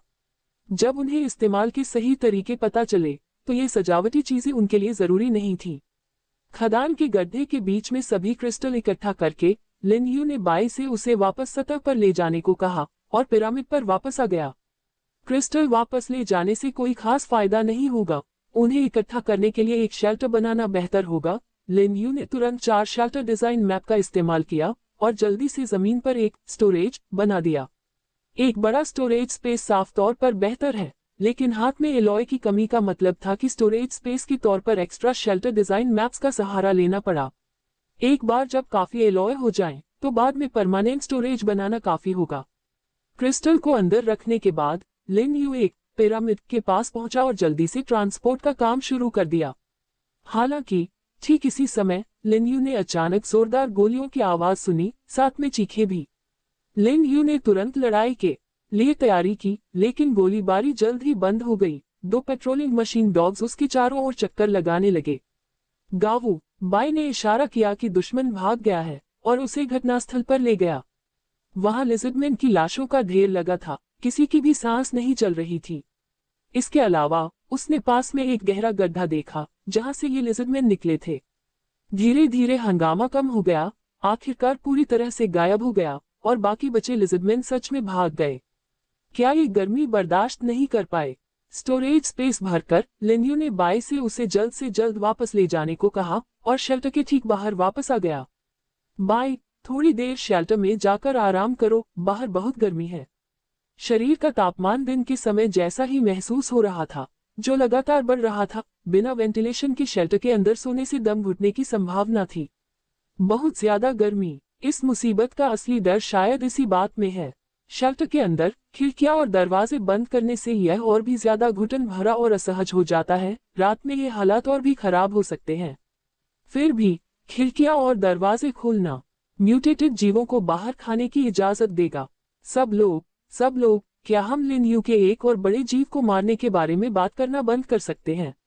मुझे लग रहा है कि मैं पिघलने वाला हूँ। क्या आप में से किसी के पास गर्मी से बचने का कोई तरीका है? मैं ऐसे नहीं जी सकता। इक्वेटोरियल रीजन का पुराना रहने वाला होने के नाते मैं शुरू में आप सबका मजाक उड़ाना चाहता था, लेकिन अब मैं बस इतना कहना चाहता हूँ कि मैं भी हॉट डॉग बन गया हूँ। कुत्ता कम से कम ठंडा होने के लिए हाँफ तो सकता है। मुझे एयर कंडीशनिंग की याद आती है। अगर वह नहीं तो पंखा भी चलेगा। कौन इस्तेमाल कर रहा है? अपनी कीमत बताओ। ऐसी कोई कीमत नहीं है जो मैं अफोर्ड नहीं कर सकता, बस ऐसी कीमतें हैं जिनके बारे में तुम सोच भी नहीं सकते। लगता है ये बहुत ज्यादा गर्मी वाली मुसीबत सबसे डरावनी है ना? मुझे ओलो या आग के बवंडर से डर नहीं लगता। बस बाहर मत जाओ और तुम ठीक रहोगे, लेकिन बहुत ज्यादा गर्मी तुम्हें बाहर जाने पर मजबूर कर देती है। इस बार सिस्टम सच में बहुत सीरियस है। मेरा मतलब है, पहले हम जमीन के नीचे छिप नहीं सकते थे, लेकिन अब तो जमीन के नीचे के खंडहर भी बहुत गर्म है। ऐसा लगता है कि हम सिर्फ सीक्रेट दायरे में जा सकते हैं और फिर पता लगा सकते हैं कि मुसीबत कब आएगी। अंडरग्राउंड रूइंस अब काम नहीं करते। मैं अभी जोन A8 से बाहर आया हूँ। वह स्टीम रूम जैसा था। बाद में मैं जोन गया और वह भी वैसा ही था। मुझे लगता है कि अब ये 4 गुना बड़ी मुसीबत बन गई है ना? अंडरग्राउंड खंडहरों में रहने वाले वे घटिया लिज़र्डमैन और भिखारी बाहर आ गए हैं। हम और भी ज्यादा खतरे में हैं। मैं गर्मी से मरने वाला हूँ। अगर हमारे लीडर नहीं चाहते तो मैं सच में सारा पीने का पानी एक गड्ढे में डालकर तब तक कूदना चाहता जब तक ये मुसीबत खत्म न हो जाए, भले ही मेरी स्किन रूखी हो जाए। यह अभी से बेहतर है। मैं पूछना चाहता हूँ, लिन यू ने जितने भी प्लेटिनम ट्रेजर चेस्ट खोले हैं, पिछली बार मैंने उसे बिजली बनाने वाली कोई चीज पाने के लिए हवाई जहाज का इस्तेमाल करते हुए भी देखा था। क्या ऐसा हो सकता है कि वह अभी एयर कंडीशनिंग का मजा ले रहा हो? लिन यू, मुझे पता है कि तुम वर्ल्ड चैनल देख रही हो। बाहर आओ और हमें दिखाओ कि पिछली बार की तरह इस मुसीबत से कैसे बचा जाए। तुम्हारी जिंदगी मायने रखती है, लेकिन हमारी भी। हाँ, लिन यू, तुम्हारी काबिलियत के साथ क्या इंसानियत को न बचाना सच में ठीक है? खासकर मुझे, मैं गर्मी से मरने वाला हूँ। लिन यू ने अजीब होते जा रहे वर्ल्ड चैनल को बंद कर दिया और सतह से नीचे उतरकर नए बने बड़े अंडरग्राउंड शेल्टर में आ गए, जो 10-40 स्क्वायर मीटर के शेल्टर से बना था। यहाँ 2 मीटर चौड़ा गेट सीधे मेन शेल्टर के बेसमेंट कॉरिडोर की ओर जाता है, जो इसे मेन शेल्टर से सफलतापूर्वक जोड़ता है। लाइट बल्ब लगाने और चालू करने के बाद लिन यू ने आखिरकार थोड़ी राहत की सांस ली।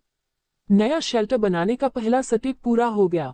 जमीन के नीचे का तापमान अभी भी दम घुटने वाला लग रहा था, लेकिन शेल्टर इंटरफेस में लिन यू ने पाया कि वह वेंट का इस्तेमाल करके कुछ छोटे मोटे बदलाव कर सकता है, जिससे ये थोड़ा और हवादार हो जाएगा। इस बड़ी जगह में खड़े होकर लिन यू ने वर्ल्ड चैनल पर देखी गई बहुत सारी जानकारी पर सोचा।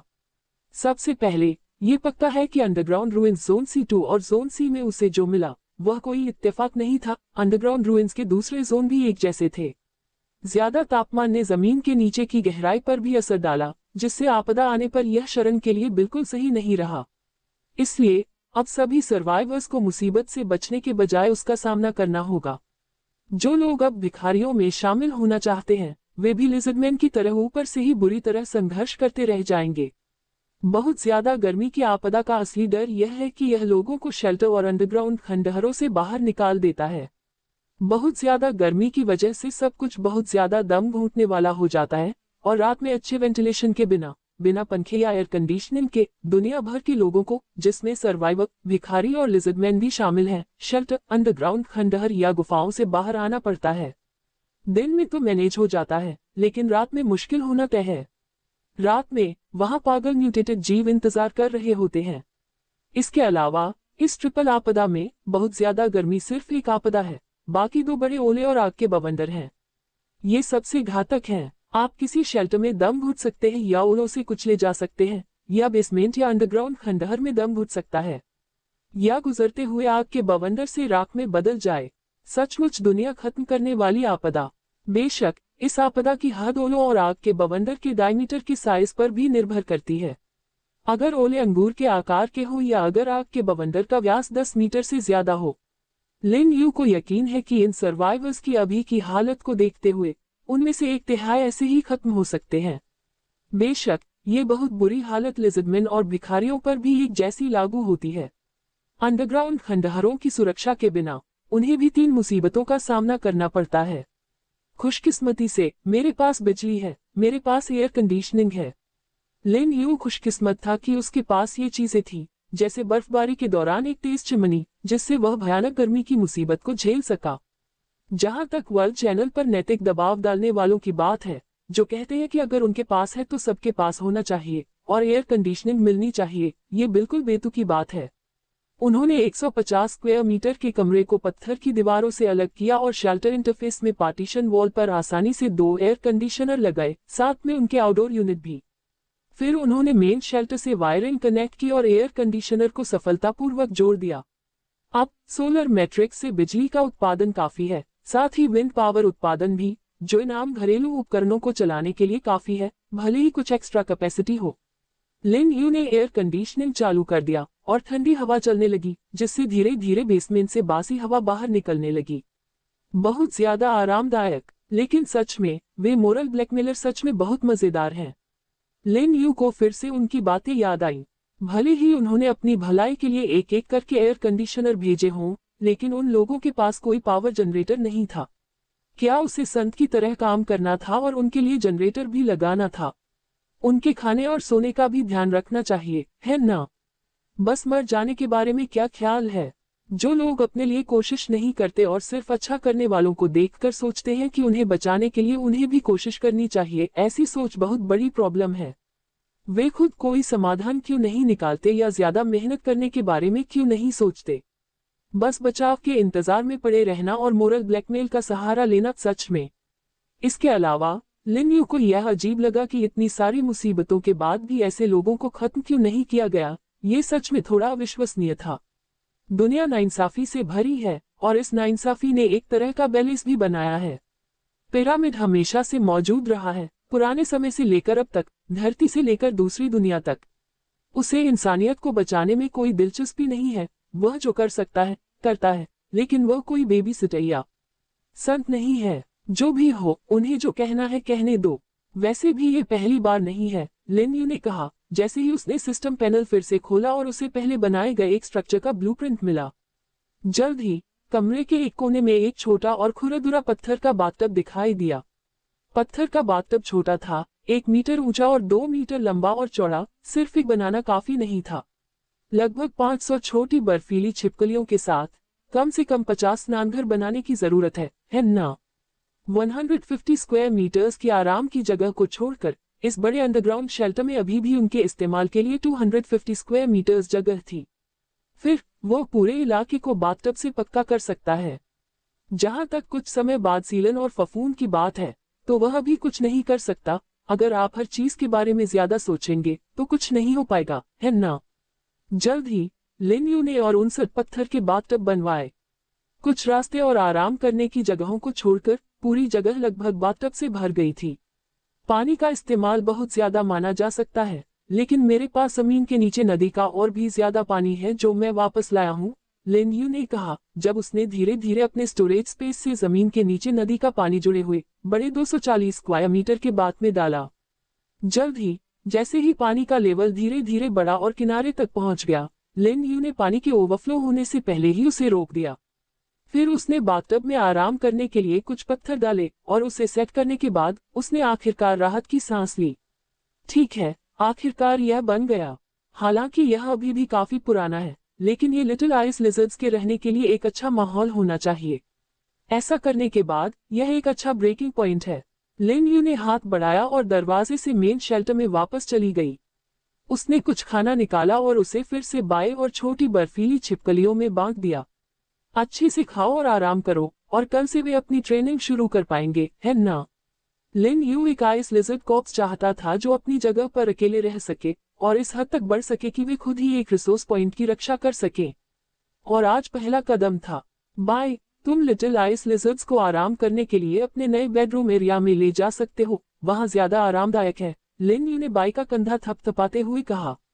इस छोटे लड़के ने भी बहुत मेहनत की, दिन भर उसे थकाने वाले सामान को इधर उधर ले जाने में मदद की और फिर एक बड़ी लड़ाई के लिए अंडरग्राउंड खंडहर तक उसके साथ गया और अपने जोश की वजह से लिटिल आइस लिजर्ड्स के साथ आसानी से बातचीत भी करवाए। ये छोटी बर्फीली छिपकलियां भविष्य में उसकी भरोसेमंद मददगार बनेंगी और इस मामले में बाई की भूमिका बहुत जरूरी थी। गावू, बाई भी काफी थका हुआ लग रहा था और उसने धीमी आवाज में गुर्राते हुए छोटी बर्फीली छिपकलियों को, जो उसकी बात मान रही थी, जल्दी से नीचे बेसमेंट में जाने को कहा। जब वे दोनों एक साथ उस इलाके में दाखिल हुए तो लिन यू उनके पीछे पीछे चला गया। जल्द ही उसे बाय और छोटी बर्फीली छिपकलियों की खुशी और संतुष्टि भरी आवाजें सुनाई दी। जब तक वे खुश हैं। उन लालची, नैतिक रूप से ब्लैकमेल करने वाले लोगों के विपरीत लिटिल आइस लिजर्ड ज्यादा सीधे सादे और बात मानने वाले थे और उनकी ज्यादा रिक्वेस्ट नहीं थी। इसके अलावा वे भविष्य में और भी ज्यादा वफादार बन जाएंगे। बधाई हो, आपको एक नया पालतू जानवर मिला है, क्या आप इसका नाम रखना चाहेंगे? बधाई हो, आपको एक नया पालतू जानवर मिला है, क्या आप इसका नाम रखना चाहेंगे? आपको बधाई हो, क्या चल रहा है? लिन यू ने अचानक देखा कि सिस्टम नोटिफिकेशन स्क्रीन पर आने लगे और आवाजें लगातार आती रहीं, जो लगभग 5 से 6 मिनट तक रहीं। लिन यू को यह समझने में एक पल लगा कि सभी छोटी बर्फीली छिपकलियां पूरी तरह से उसके सामने झुक गई हैं। सभी छोटी बर्फीली छिपकलियां, जिनमें पहले वाली भी शामिल थी, उसकी पालतू बन गईं। ओह, क्या यह एक अनबीटेबल सेटअप है? अगर वे सब इवॉल्व हो गए तो ऐसा लगता है कि लिजर्डमैन और भिखारियों को खत्म करना कोई प्रॉब्लम नहीं होगी, है ना? गावू, ब्लूप ब्लूप, बाय और छोटी बर्फीली छिपकलियां बहुत खुश लग रही थी, उन्हें वह जगह बहुत पसंद आ रही थी। लिन यू ने सिर हिलाया और उस जगह से निकलकर बेसमेंट से होते हुए अपने बाथरूम तक पहुंच गया। उन्होंने अपने नाइट विशन नाइटवियर उतारे और अच्छे से नहाया। हालांकि लिजर्डमैन का पसीना खून बहुत तेज था, लेकिन उसकी बदबू सच में बहुत तेज थी और उसे हटाने के लिए उसने काफी साबुन का इस्तेमाल किया। बाथरूम के शीशे की तरफ मुंह करके उसने कैंची निकाली और अपने लंबे हो चुके बालों को ट्रिम किया, ताकि पसीने या हवा की वजह से उसकी नजर में रुकावट न आए। इस दूसरी दुनिया में जरा सी लापरवाही भी किसी को पूरी तरह बर्बाद कर सकती है, यह कोई मजाक नहीं है। दूसरी दुनिया में किसी के बालों की लंबाई और लुक्स उतने जरूरी नहीं है। नहाने के बाद वह फिर से शेल्टर के पीछे बड़े गोदाम में घुस गया। उसने बड़े अंडे के इंक्यूबेटर पर नजर डाली। अंदर के अंडे अभी भी वैसे ही थे, हालांकि जिस दिन मुसीबत आएगी उस दिन कुछ फर्क तो होना ही चाहिए, है ना? खाली गोदाम में सन्नाटा था, एक कोने में बिखरा हुआ सामान जमा था। लिन यू ने उसके सामने एक गोल्डन ट्रेजर चेस्ट और 4 प्लेटिनम ट्रेजर चेस्ट रखे। गोल्डन ट्रेजर चेस्ट अभी अभी मिला था, जबकि चारों प्लेटिनम ट्रेजर चेस्ट की अपनी अपनी शुरुआत थी, फिर भी उसे उन्हें खोलने का मौका नहीं मिला था। खजाने के बक्से खोलने में थकान महसूस होने के बावजूद हाई लेवल खजाने के बक्से खोलते समय उसे हमेशा काफी उत्सुकता महसूस होती थी। कॉपर ट्रेजर चेस्ट और सिल्वर ट्रेजर चेस्ट के उलट गोल्ड और उससे ऊपर के प्लेटिनम स्टेज के ट्रेजर चेस्ट के आइटम कभी निराश नहीं करते। तो ठीक है, आपने गोल्डन ट्रेजर चेस्ट खोला और alloy mechanical leg design map पाया। लगता है मैंने कुछ ऐसा खोला है जो मैंने पहले देखा था। लिन यू जल्दी से बेसमेंट में वापस गई और शेल्फ से 2 मैकेनिकल पैर निकाले। नहीं, पहले यह एक मैकेनिकल सब्स्टिट्यूट पैर था, शॉर्ट में एक प्रोस्थेटिक लिम्ब, लगभग एक नॉर्मल इंसान के पैर के साइज का। यह अलग लग रहा है, कुछ उस मैकेनिकल हाथ जैसा जो मैं अक्सर इस्तेमाल करता हूँ। लिन यू ने शक के साथ उसका विवरण देखा। Alloy mechanical leg design map high precision alloy से बना, कई पावर कंपोनेंट से चलता है, माइक्रो कंप्यूटर से कंट्रोल होता है, इंसानों जैसे बहुत मुश्किल मूवमेंट कर सकता है, पैर की मांसपेशियों की ताकत को बहुत बढ़ाता है और चलने या दौड़ने से होने वाले पावर लॉस को कम करता है, साथ ही कुछ हद तक बचाव भी करता है, मोटा अलॉय गोलियों को रोक सकता है। ये जैसा कि गोल्डन ट्रेजर चेस्ट से उम्मीद थी, आयरन मैन इक्विपमेंट पार्ट्स जोड़ एक। अगर इसे अच्छे से बनाया गया है और सुनहरे और लाल रंग से रंगा गया है, फिर इसे अपग्रेड किया गया है और प्रोपल्शन डिवाइस लगाए गए हैं, तो क्या यह असल में आयरन मैन नहीं है? वाह, लेकिन आयरन मैन बनने का सपना मत देखो। अगर इसे पहना जाए एलॉय मैकेनिकल आर्म और एक्सोस्केलेटन के साथ, तो एक तरह से उसके पास आम लोगों और ज्यादातर म्यूटेंट जीवों से भी ज्यादा लड़ने की ताकत होती है। नुकसान यह है, मेरे पास एलॉय खत्म हो गया है और जरूरी सटीक इलेक्ट्रिक एक्चुएटर और माइक्रो कंप्यूटर कंपोनेंट भी नहीं है, इसलिए इसे अभी के लिए अलग रखना होगा। अभी सच में कई डिजाइन मैप हैं, फिर भी हर आइटम वह नहीं बना सकता। एलॉय, इस चीज ने अपनी मजबूती की शुरुआत से ही अपना महत्व दिखाया है और अब भी अलग अलग तरह से इसके बहुत काम आते हैं। बदकिस्मती से इस दुनिया में कोई खास मेल्टिंग फैक्ट्री नहीं है। पूरी दुनिया का डेवलपमेंट धरती से बहुत पीछे है, कह सकते हैं कि कम समय में बराबरी नहीं कर सकते। सीक्रेट रेल एक ऐसी जगह है जो पूरी तरह किस्मत पर निर्भर है। अगर खोज के दौरान कुछ नहीं मिलता है तो सच में कुछ भी नहीं है। पिछली बार जब वह रॉकफेलर सेंटर में गए थे और छत पर लगा स्टेनलेस स्टील उठा ले गए थे, तो ऐसी घटना दोबारा होने की उम्मीद कम है। ऐसे खास सीक्रेट लोगों में खोज करने के लिए उसकी किस्मत अच्छी होगी। ये सोचते हुए लिन यू ने अचानक पीछे से दरवाजा खुलने की आवाज सुनी। उसके पीछे का दरवाजा खुला। लिन यू ने मुड़कर देखा तो बाई दरवाजे के पास खड़ी थी। तुम वहां आराम क्यों नहीं कर रहे हो? वेयरहाउस कूल नहीं है, आइस लिजर्ड पैराडाइज या लिविंग रूम जितना अच्छा तो बिल्कुल भी नहीं है। एक लंबे दिन के बाद बाई ने लिटिल आइस लिजर्ड्स के साथ आराम करने का फैसला नहीं किया था, बल्कि उसके पास आ गई थी। क्या कुछ हुआ था? ग्रो। बाई ने धीरे से अपना सिर हिलाया और लिन यू के बगल में बैठ गया। पहले के उत्साह के विपरीत अब काफी शांति लग रही थी। क्या तुम मेरा साथ देने के लिए यहाँ हो? ग्रो। बाई ने धीरे से सिर हिलाया, चारों ओर देखा और आखिर में सामने रखे 4 प्लेटिनम ट्रेजर चेस्ट पर ध्यान दिया, ये जानते हुए कि उसका मालिक चेस्ट को फिर से खोलने वाला था। लिन यू हंसा। ये छोटा लड़का सच में दिलचस्प था। मैं खजाने के बक्से खोल रहा हूँ, बाई। मुझे याद है बहुत समय पहले तुम्हें भी एक खजाना मिला था, लेकिन फिर वह बंद हो गया। क्यों? लिन यू के सवाल से बाई हैरान रह गया। उसने एक पल सोचा, फिर अपना सिर हिलाया। लिन यू भी हैरान थी। शुरुआत में बाई को खजाने के बक्से भी मिल सकते थे, जिन्हें स्पेशल खजाने का बक्सा या कुछ और कहा जाता था, लेकिन बाद में चाहे बाई ने कितने भी दुश्मनों को हराया हो, कोई भी खजाने का बक्सा नहीं फटा। पहले चेस्ट से मिले आइटम से आइसी मिस्ट की पावर बढ़ती हुई लग रही थी, लेकिन बाई के 2 बार इवॉल्व होने के बाद आइटम कहीं खो गया। हालांकि ये भी अच्छा था, बहुत सारे स्पेशल ट्रेजर चेस्ट होने से कोई सिरदर्द नहीं था।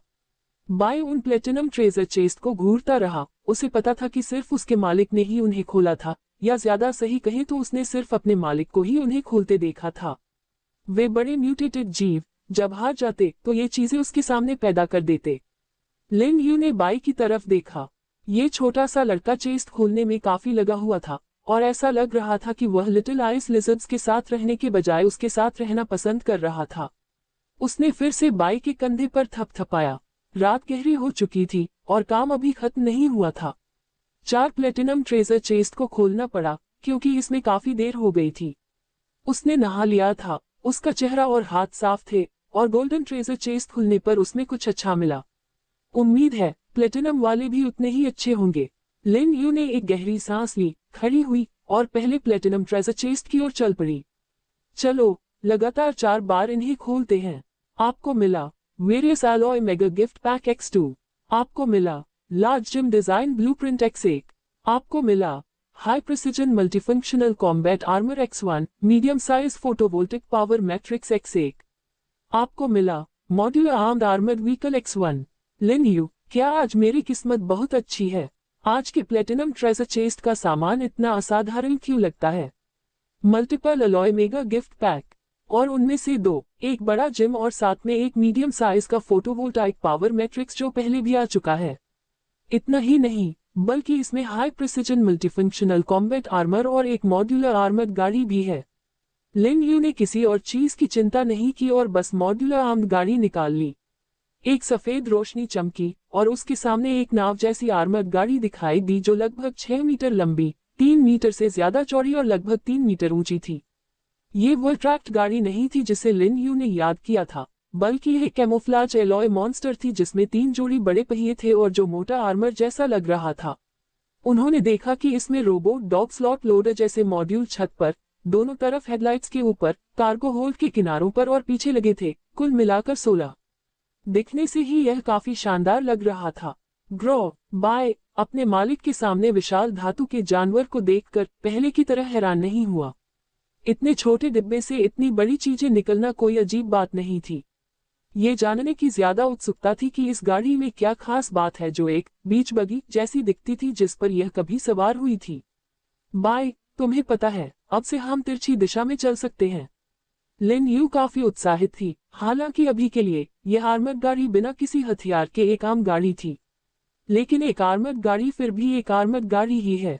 इसके अलावा इसमें अनलिमिटेड अपग्रेड पोटेंशियल था। अगर हम इस चीज को बाहर निकाल दें तो लिजर्डमैन के पसीने का खून लगाने की कोई जरूरत नहीं है। हम जहां चाहे वहां जा सकते हैं, है ना? अगर हम कुछ जल्दबाज लिजर्डमैन सैनिकों से टकरा जाएं, तो हम बस आगे बढ़ सकते हैं या स्पीड बढ़ा सकते हैं। बेशक एक शर्त है, उसे यह जानना होगा कि इसे कैसे चलाया जाए, पहले इसे पहचाने और देखें कि इसे ठीक से कैसे हैंडल करें। लिन यू ने कई गहरी सांसें ली और आखिरकार शांत हो गई। वह कार चलाना जानता था, लेकिन आर्मर्ड गाड़ी चलाना उसने कभी नहीं सीखा था, और अब हवाई में उसके पिता उसे अलग अलग स्किल्स नहीं सिखा रहे थे। असल में उसे ये भी नहीं पता था कि उसके पिता कौन है या वे कहाँ हैं। और जब से पहली आपदा खत्म हुई और बचे हुए लोगों के परिवार वालों को दूसरी जगह भेजा गया, तब से वह अकेला है, जिससे पता चलता है कि वे सभी बिना कोई निशान छोड़े साफ साफ मर गए थे। लिन यू समझ गया, वह एक शुद्ध 24 के अनाथ था, जिसका कोई करीबी परिवार नहीं बचा था। लेकिन ये भी अच्छा था, क्योंकि उसे किसी और की जिंदगी या मौत की चिंता नहीं करनी पड़ती थी, और न ही उसे अपना राज छिपाने की जरूरत पड़ती थी। गारंटीड ट्रेजर चेस्ट ड्रॉप्स, ये बात वह किसी को बताना नहीं चाहता था, और न ही वह चाहता था कि किसी को पता चले। सच में एक रहस्यमयी व्यक्ति है जो अभी तक सामने नहीं आया है। मॉड्यूलर आर्मर्ड गाड़ी, कुल वजन 15 टन, 2 से 6 लोगों की क्षमता, पावर सिस्टम 800 हॉर्स पावर का डीजल जनरेटर है। जमीन पर ज्यादा से ज्यादा 90 किलोमीटर प्रति घंटा की स्पीड, पूरे फ्यूल के साथ ज्यादा से ज्यादा रेंज 750 किलोमीटर है। गाड़ी का अगला हिस्सा जबरदस्त सुरक्षा क्षमताओं के साथ भारी टक्कर झेल सकता है। आगे से 30 मिलीमीटर आर्मर पियर्सिंग राउंड के हमलों को झेल सकता है और गाड़ी के चारों ओर 14.5 मिलीमीटर आर्मर पियर्सिंग राउंड का सामना कर सकता है। High energy arc welding technology का इस्तेमाल करके बनी मोटी aluminium alloy and body armour plate से लैस, बाहर की तरफ अतिरिक्त composite armour, explosive reactive armour और एक्टिव डिफेंस सिस्टम जोड़े जा सकते हैं। इंटरनल कंट्रोल सिस्टम एक आसान इंटेलिजेंट कंट्रोल स्ट्रक्चर है, जिसे चलाना आसान है। गाड़ी को यूजर की जरूरतों के हिसाब से अलग अलग हथियारों और कंपोनेंट्स के साथ अपग्रेड किया जा सकता है, जिसमें कुल 16 अपग्रेड स्लॉट उपलब्ध हैं। ऑपरेशन के तरीकों के लिए कृपया मैनुअल देखें। बहुत बढ़िया। इसे पढ़ने के बाद लिन यू ने सोचा कि सिर्फ अच्छा सामान कहना इस आर्मर्ड गाड़ी के लिए पूरी तरह से सम्मान नहीं होगा। डिस्क्रिप्शन से क्या ये गाड़ी दूसरी दुनिया में एक अजैब ग्राउंड यूनिट नहीं है? इसके अलावा यह अतिरिक्त मॉड्यूल के लिए अपग्रेड सिस्टम के साथ आता है। ये लहर निश्चित रूप से लाभदायक है। लिन यू ने गाड़ी के बहुत मोटे और चिकने हिस्से को सहलाया, उसका दिल अभी भी जोरों से धड़क रहा था। पहले उसने अलग अलग थर्मल हथियार खरीदे थे। अगर भारी मशीन गन से लैस बीच बगी को कॉम्बैट व्हीकल कहा जा सकता है, तो इस आर्मर्ड व्हीकल को बड़ा हथियार कहा जा सकता है ना? और अभी यह समाप्त नहीं हुआ है। सिस्टम के डिस्क्रिप्शन के अनुसार इस चीज के कंट्रोल्स बहुत आसान हैं। बाय, मैं ये सब शुरू करने की कोशिश करूंगी, थोड़ा ध्यान देना और थोड़ी दूरी बनाए रखना। लिन यू ने बाय से कहा। उसने पहले ही आर्मर्ड गाड़ी के फ्यूल टैंक में डीजल डालकर उसे 80% तक भर दिया था, फिर एंट्रेंस हैच खोला और अंदर घुस गया। मेटल की महक के साथ प्लास्टिक और मशीन ऑयल की गंध तुरंत उसकी नाक में भर गई। उसने सिस्टम पैनल खोला और तुरंत इलेक्ट्रॉनिक मैनुअल ढूंढ लिया। पहले स्टार्ट करो, मुझे इसे ढूंढने दो। टॉर्च का इस्तेमाल करके लिन यू ने ऑपरेशन टेबल पर एक बड़ी एलसीडी स्क्रीन वाला लाल स्टार्ट बटन जल्दी से ढूंढ लिया। ये सच में बहुत आसान है, बस एक बटन से शुरुआती प्रॉब्लम सॉल्व हो जाती है। अच्छी बात यह है कि यह असलियत से अलग है, वरना मुझे नहीं पता होता कि आगे कैसे बढ़ना है। सच में, अगर कोई ये दावा करता कि एक बटन से आर्मर्ड गाड़ी स्टार्ट हो सकती है, तो उस पर इतना हंसा जाता कि उसका पेट दुखने लगता, लेकिन अब बटन उसे बता रहा था कि यह सच है। लिन यू ड्राइवर की सीट पर बैठा और उसने ऑपरेशन पैनल के पास अलग अलग इंस्ट्रूमेंट्स वाले लाल बटन को धीरे से दबाया। तेजी से धरती से आती हुई एक तेज आवाज अचानक उसके कानों में गूंजी, जबकि सामने का एलसीडी स्क्रीन पैनल और ड्राइविंग ऑपरेशन टेबल दोनों एक साथ रोशन हो गए। उसके सामने बाहर का हाल दिखाने वाली 3 एलसीडी स्क्रीन भी जल उठी और सामने और बाईं और दाईं तरफ का व्यू लिन यू के सामने ठीक से दिखने लगा। पतली जगह में साफ सुथरी वायरिंग और पाइप, अलग अलग इंस्ट्रूमेंट पैनल और साफ सुथरी बाहरी शेल वाली अंदर की दीवारें तेज लेकिन बहुत ज्यादा चमकदार नहीं लाइटों से रोशन थी। लिन यू ने देखा कि जिस ड्राइवर सीट पर वह बैठा था, उसमें थोड़ी तंग सीट थी और उसने जल्दी से उसे बांध लिया। स्टीयरिंग व्हील ऑपरेशन टेबल के नीचे लगभग 40 इंच की एलसीडी स्क्रीन पर एक लाइन दिखाई दी, जिससे उन्हें कंट्रोल सिस्टम चालू करने की पुष्टि करने के लिए कहा गया। सिस्टम को जगाना क्या हो सकता है? स्क्रीन पर टैक्स जल्दी ही विंडो बेस्ड ऑपरेटिंग सिस्टम जैसा दिखने लगा, जिसमें गाड़ी के फंक्शन दिखाने वाले अलग अलग आइकन थे। शुरुआती ऑप्टिमाइजेशन के लिए कृपया स्टीयरिंग व्हील को पकड़ें। जैसे ही लिन यू ने स्टीयरिंग व्हील पकड़ा, स्क्रीन पर टेक्स्ट की और लाइनें दिखाई देने लगी। ड्राइवर का फिंगरप्रिंट रिकॉर्ड हो गया और सफलतापूर्वक वेरीफाई हो गया। अभी फिंगरप्रिंट नंबर 1/1 रिकॉर्ड कर सकते हैं। अगर कोई नॉन ड्राइवर गाड़ी चलाने की कोशिश करता है तो ये सिस्टम पूरी तरह से लॉक हो जाएगा और कंट्रोल डिसेबल कर देगा, साथ ही सभी हैच को सील कर देगा। लिन यू हैरान रह गई। स्क्रीन अलग अलग इंस्ट्रूमेंट डेटा पर चली गई और उस पर सिंपल डेटा साफ और सीधे दिखने लगा। अगर गाड़ी का डेटा असामान्य है तो अलग अलग तरह की चेतावनी दी जाएगी। पीला रंग मामूली, नारंगी रंग सामान्य और लाल रंग खतरे को दिखाता है। फ्यूल की खपत एक तय लेवल पर पहुंचने पर एक रिमाइंडर भेजा जाएगा, कृपया खाली टैंक के साथ गाड़ी चलाने से बचें। स्क्रीन पर टेक्स्ट फ्लैश होने के बाद वह पूरी तरह से गायब हो गया और लिन यू ने कार चलाने के तरीकों के अनुसार कार को थोड़ा चलाने की कोशिश की। नतीजा ये हुआ कि आर्मर्ड गाड़ी सच में हिल गई। माँ, मुझे लगता है कि आर्मर्ड गाड़ी में दिया गया चेस्ट आर्मर पृथ्वी की टेक्नोलॉजी का अपमान है। लिन यू शिकायत किए बिना नहीं रह सकी। इससे पहले सिर्फ बीच बगी चलाने के बावजूद वह असल में आर्मर्ड गाड़ी चलाने में कामयाब रहा। कमाल है।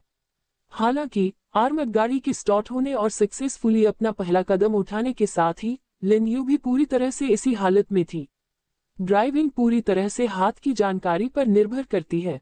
आर्मर्ड गाड़ी चलाना पूरी तरह से ड्राइविंग की जानकारी पर निर्भर करता है। बड़े गोदाम में गोल गोल घूमते हुए बख्तरबंद गाड़ी से तेज गर्जना की आवाज आ रही थी। लिन यू ने तेजी से बख्तरबंद गाड़ी चलाने का तरीका सीख लिया और उसमें ढल गई। आर्मर्ड गाड़ी चलाने के लिए असल में मेहनत की जरूरत नहीं होती, उसे बस ड्राइविंग से जान पहचान करनी होती है। क्योंकि उस समय उसमें कोई हथियार नहीं था, इसलिए वह दूसरों की चिंता किए बिना ड्राइविंग पर ध्यान दे सकता था। लेकिन बहुत चौड़े और खुले व्यू वाली बीच बगी की तुलना में यह आर्मर्ड गाड़ी उस मामले में कमजोर लग रही थी, जिसमें 90 डिग्री से भी कम का विशन था और पीछे का व्यू भी पतला था। इसके अलावा सीट पर कोई बैकरेस्ट नहीं था, नीचे पैर फैलाने के लिए कोई आरामदायक जगह नहीं थी और जाहिर है वहां कोई एयर कंडीशनिंग भी नहीं थी, जिससे वह जितनी देर अंदर रहे उसे उतनी ही ज्यादा परेशानी होती गई। आखिरकार लिन यू को लगा कि वह कुछ हद तक जान पहचान वाला हो गया है, इसलिए उसने आर्मर्ड गाड़ी को पिछली जगह पर रोक दिया और जल्दी से बाहर निकल गया।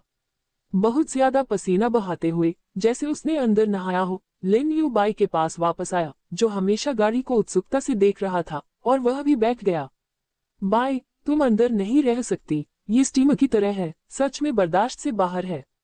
लिन यू ने मिनरल वाटर की एक बोतल खोली और अपने मन में बदलाव के बारे में सोचते हुए उसे एक ही बार में पी लिया। ड्राइवर की सीट को अपग्रेड करने की जरूरत है, थोड़ी देर बैठने से ही मेरे कूल्हे में दर्द होने लगता है, और क्या हम इसमें एयर कंडीशनिंग या सोलर पावर डिवाइस लगा सकते हैं? अपग्रेड करने का एक और पहलू हथियार का सामान है। बिना हथियारों के ये गाड़ी सिर्फ एक आर्मर्ड गाड़ी है, लेकिन सही हथियारों के साथ यह एक डरावना स्टील मॉन्स्टर बन सकता है। गावू, बाई को भी यह चीज काफी पसंद है। वह बख्तरबंद गाड़ी के कई चक्कर लगाता है, फिर लिन यू को बुलाता है अपनी तरफ और फिर छत की तरफ इशारा करता है। ओह, क्या आप बैठकर देखना चाहेंगे? लिन यू के मन में यह बात पहले से ही थी। आखिर लंबी यात्राओं के दौरान बाई को हमेशा उड़ने की इजाजत नहीं दी जा सकती थी, ताकि सही समय के लिए उसका स्टेमिना जितना हो सके बचाया जा सके। बाई ने उत्साहित होकर आवाज लगाई, हल्की से देख पर कूदी और सावधानी से ऊपर चली गई।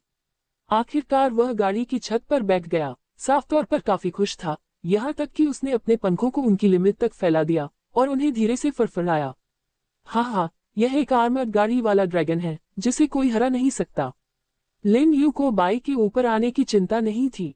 उन्हें इस बात पर कुछ शक था कि जियाओ मेंग आगे बढ़ पाएगी या नहीं। हालांकि बाई भारी दिखता है, लेकिन असल में यह हल्का टाइप है। अगर यह बहुत भारी होता तो ये खुद से उड़ नहीं पाता। लेकिन जियाओ मेंग पूरी तरह से अलग है। ये सच में बड़ी और मजबूत है, मसल्स से भरी हुई है और बोन आर्मर में ढकी हुई है। खुद एक आर्मर गाड़ी की तरह बैठी है। इसकी भूख बहुत ज्यादा है और लगता है कि यह आजकल और भी मजबूत होती जा रही है। लगता है इसे ले जाने के लिए एक बड़े ट्रक की जरूरत होगी। यह आर्मर्ड गाड़ी मोटी लगती है, लेकिन असल में यह हल्की है, शियाओ मेंग का वजन नहीं झेल सकती। बाई की ओर देखते हुए, जो अभी भी उत्साह से छत पर ऐसे घूम रहा था जैसे कोई बच्चा नए खिलौने के साथ घूम रहा हो, लिन यू ने सहमति में सिर हिलाया। फिर इस बार दूसरी अच्छी चीज को देखा। High precision multifunctional combat armour. यह क्या कर सकता है? High precision multifunctional combat armour. High tech nano material का इस्तेमाल करके बुना गया, जो बचाव और पतलेपन को बैलेंस करता है। यूजर के शरीर के हिसाब से साइज को अपने आप एडजस्ट कर सकता है। अलग अलग इक्विपमेंट को अपग्रेड करने और असेंबल करने के लिए मॉड्यूलर स्लॉट से लैस है। क्या ये यूजर की फिजिक के हिसाब से अपने आप साइज एडजस्ट कर सकता है? लिन यू ने बाई की ओर देखा जो अभी भी गाड़ी के ऊपर घूम रहा था। ये हो सकता है। इस समय उस बड़े गोदाम के अंदर, जो कुछ देर पहले तक चहल पहल से भरा हुआ था, सफेद ड्रैगन के शरीर पर अचानक चमकते हुए शुद्ध सफेद कवच की एक पतली परत दिखाई दी। कवच ने उसके शरीर के ज्यादातर हिस्से को ढक रखा था, जिसमें पूंछ का सिरा भी शामिल था, सिवाय पंखों और आगे और पीछे के पंजों के, जो पुराने स्टाइल जैसा था। इसमें गोदाम की रोशनी रिफ्लेक्ट हो रही थी, जिससे इस लेयर्ड आर्मर का आकार दिख रहा था और इसका शानदार लुक दिख रहा था। ग्ररोर, ड्रैगन धीरे से गुर्राया। उसे पहले से कोई फर्क महसूस नहीं हो रहा था और वास्तव में उसे कवच की यह परत काफी आरामदायक और सांस लेने योग्य लगी। ये थोड़ा आगे बढ़ा, फिर अपनी रेंज बढ़ा दी। हैरानी की बात है कि आर्मर की वजह से कोई रुकावट नहीं हुई। फ्लेक्सिबल, हवादार, आरामदायक। बाइक को इस डिफेंसिव गियर में कोई कमी नहीं मिली। इसे लगाने से पहले मालिक ने इस आर्मर की मजबूती को एक शानदार आयरन स्पीयर और क्रॉसबो एरो से टेस्ट किया और यह नतीजा निकाला कि यह अब तक देखे गए किसी भी कोल्ड वेपन अटैक से बचा सकता है। बुरा नहीं है बाय, ऐसा लगता है कि तुम्हारे पास कुछ बहुत अच्छा आर्मर है। लिन यू काफी संतुष्ट थी। ये high precision multifunctional combat armour मिलने के बाद लिन यू ने तुरंत इसे खुद पर इस्तेमाल करने के बजाय बाय पर इस्तेमाल करने का फैसला किया, क्योंकि इसमें एक खास बात थी कि यह यूजर की बॉडी के हिसाब से अपने साइज को अपने आप एडजस्ट कर सकता था। उसकी तुलना में बाय को साफ तौर पर आर्मर की ज्यादा जरूरत थी। इससे पहले नाइट्रेट्स माइन पर हमले के दौरान बाय को लिजर्डमैन के जहरीले तीर से पूंछ में गोली लगी थी। हालांकि लिन यू को पहली बार आर्मर पहनते समय वहां कोई निशान नहीं मिला, फिर भी गोली लगने से दर्द होता है। क्या होगा अगर तीर पेट या गर्दन जैसी ज्यादा खतरनाक जगह पर लगे? हालांकि बाय की स्पीड तेज है और उसकी उड़ने की क्षमता लगातार बेहतर हो रही है, फिर भी हादसे का खतरा हमेशा बना रहता है। नाइट्रेट्स माइन पर हमले के बाद लिन यू ने जरूर इसके बारे में काफी सोचा होगा। लिजर्डमैन पूरी तरह से कमजोर नहीं थे, उनके पास सिर्फ संख्या में ही फायदा नहीं था।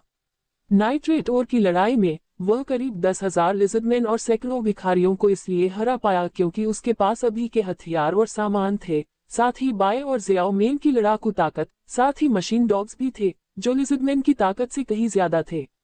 और इसलिए नहीं कि लिजर्डमैन बहुत कमजोर थे। अगर उनकी जगह दूसरे सर्वाइवर्स को लाया जाए, भले ही उनकी संख्या लगभग 10,000 हो, तो भी जरूर काफी नुकसान होगा। उस लड़ाई के दौरान लिन यू को पहले ही पता चल गया था कि लिजर्डमैन ग्रुप में लड़ सकते हैं, स्ट्रेटजी बना सकते हैं और अपनी संख्या का फायदा भी उठा सकते हैं, जैसे आसमान से तीर चलाना। उन्होंने ये तरीके इसलिए नहीं अपनाए क्योंकि वह बाय और मशीन डॉग्स बहुत ज्यादा ताकतवर थे। लेकिन इसका मतलब यह नहीं है कि लिजर्डमैन नाकाबिल हैं, और पक्का ये ग्रुप बाद में अपनी टैक्टिक्स और कॉम्बैट पावर को और मजबूत करता रहेगा। और बाय, जो अपनी स्पीड और फुर्ती के लिए मशहूर है, उसमें ताकत और डिफेंस की कमी है।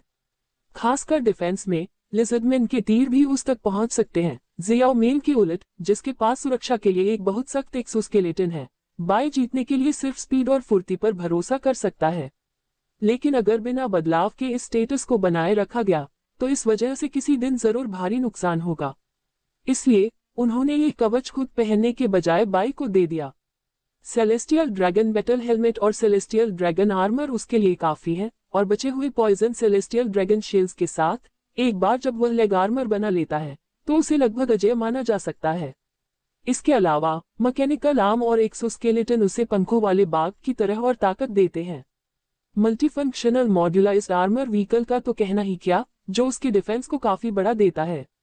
ये high precision multifunctional combat armour यह पक्का करेगा कि आगे से लड़ाई के दौरान बाय को आसानी से चोट नहीं लगेगी।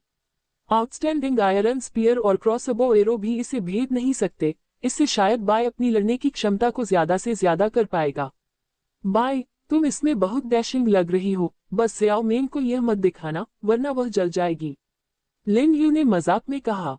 बाय अपने गियर से काफी खुश था। उसने अपने पंख फड़फड़ाने की कोशिश की और महसूस किया कि वजन का कोई असर नहीं हो रहा है। फिर उसे कुछ याद आया। उसने लिन यू के सामने अपने मैकेनिकल हाथ से इशारा किया। काटो, क्या काटो? ग्रर। बाई ने जियाओ मेन की खास आवाज की नकल करते हुए फिर से इशारा किया। लिन यू तुरंत समझ गई, तुम्हारा मतलब है तुम चाहते हो कि मैं बाद में जियाओ मेन के लिए एक हथियार लाऊं। बाई ने ताली बजाई और सिर हिलाया। अच्छा बंदा, इस समय भी अपने दोस्त को नहीं भूला, और इसके अलावा जियाओ मेन की आवाज की नकल कर सकता था।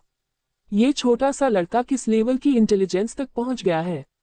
कभी कभी लिन यू को यह भी लगता था कि अगर बाई एक दिन बोलने लगे तो उसे ज्यादा हैरानी नहीं होगी।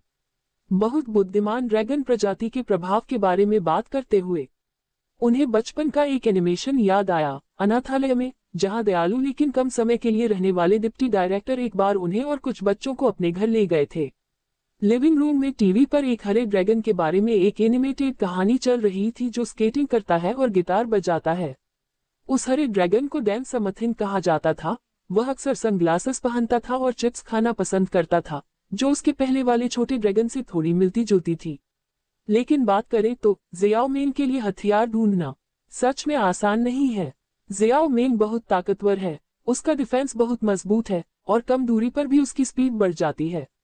वह बहुत ज्यादा कोल्ड स्प्रे भी इस्तेमाल कर सकता है, ठीक वैसे ही जैसे कोई भारी टैंक तेजी से गुजरता है। नुकसान यह है कि उसकी अटैक पावर उतनी मजबूत नहीं है, या यूं कहे कि उसमें फायर पावर की कमी है।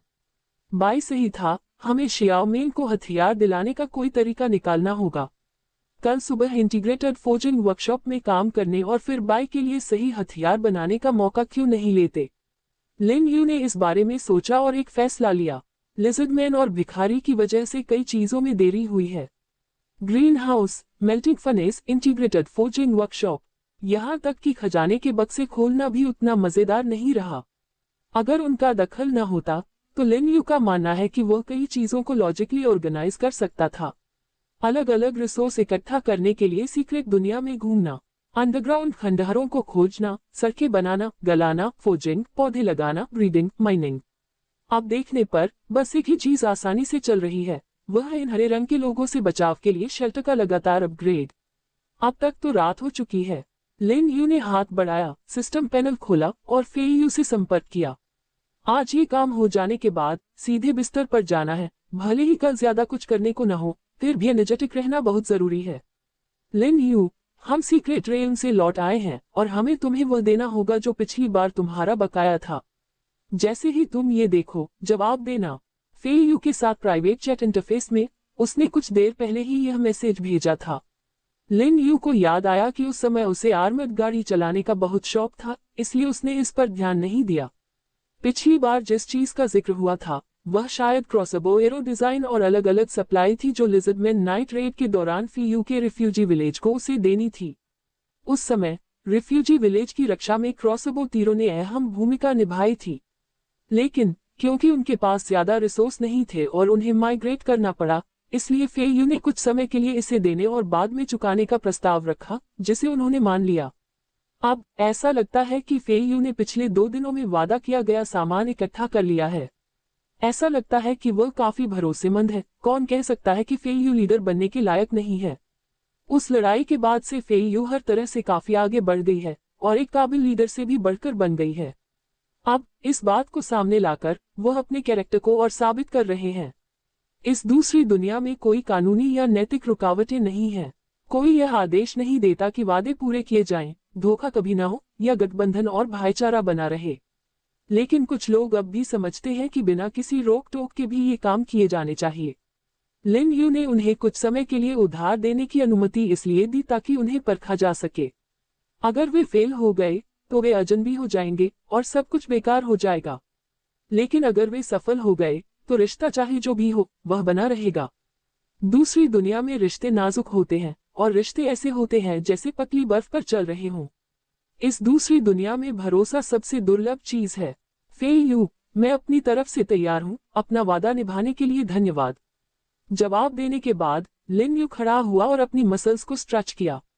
जैसे ही उसने हल्के से बने कर्व्स को महसूस किया, उसे हैरानी हुई कि इस दूसरी दुनिया ने लोगों को कितना बदल दिया है। यहाँ आने से पहले वह एक दुबला पतला आम नौजवान था। 1 महीने बाद उसकी शारीरिक हालत, ताकत और शरीर में काफी बदलाव आ गया था। उन्होंने कहा कि वह निश्चित रूप से बहुत स्वस्थ हो गए हैं और उनका रूटीन भी बदल गया है। हम भी कुछ समय पहले ही शेल्टर लौटे हैं। इस बार हमें बहुत कुछ मिला है। साथ ही लिजर्डमैन का स्वेट ब्लड काफी असरदार है। फिर से धन्यवाद। मैंने exclusive trade item page setup कर लिया है, जल्दी से ट्रेड करो।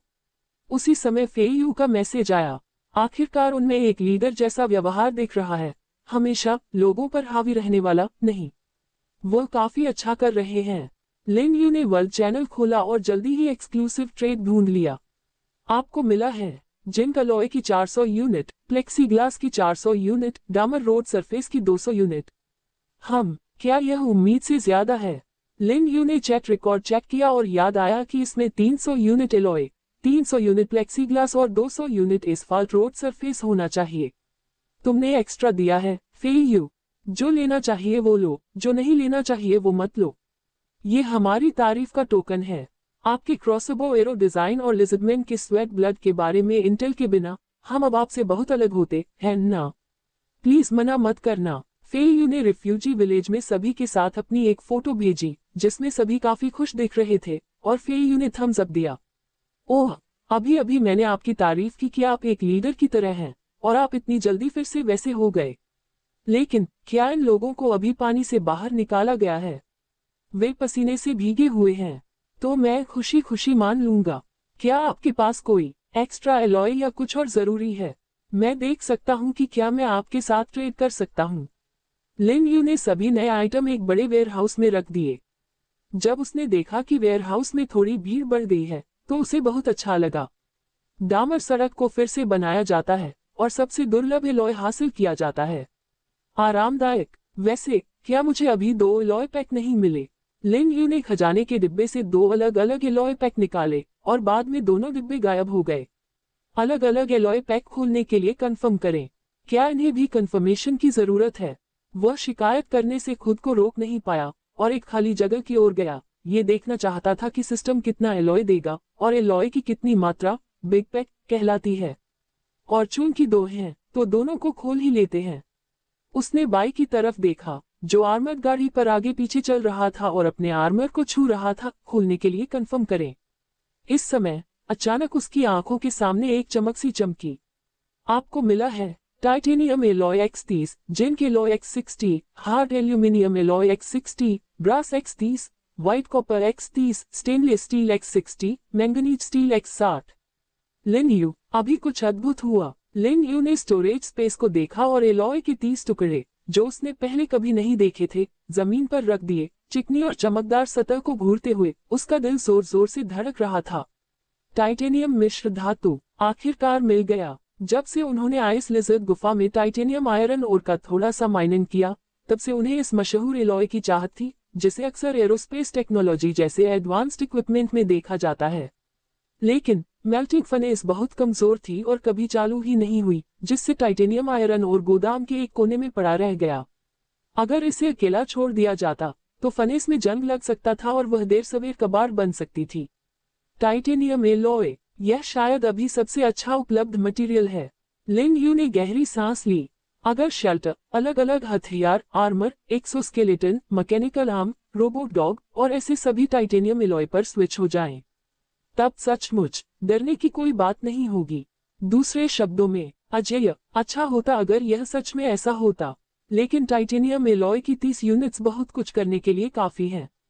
लिन यू ने सेलेस्टियल ड्रैगन आर्मर और सेलेस्टियल ड्रैगन बैटल हेलमेट निकाला। उनकी डिफेंस क्षमताएं साफ हैं, क्योंकि ऐसे लगभग कोई हथियार नहीं है जो उन्हें तोड़ सके। लिजर्डमैन और बैगर वेपन अभी भी कोल्ड वेपन के जमाने में हैं। अगर तीरों की बौछार भी आ जाए तो लिन यू को बस अपने पैरों और चेहरे को एलॉय एक्सप्लोजन प्रूफ शील्ड से ढककर झुकना होगा ताकि वह ठीक रहे।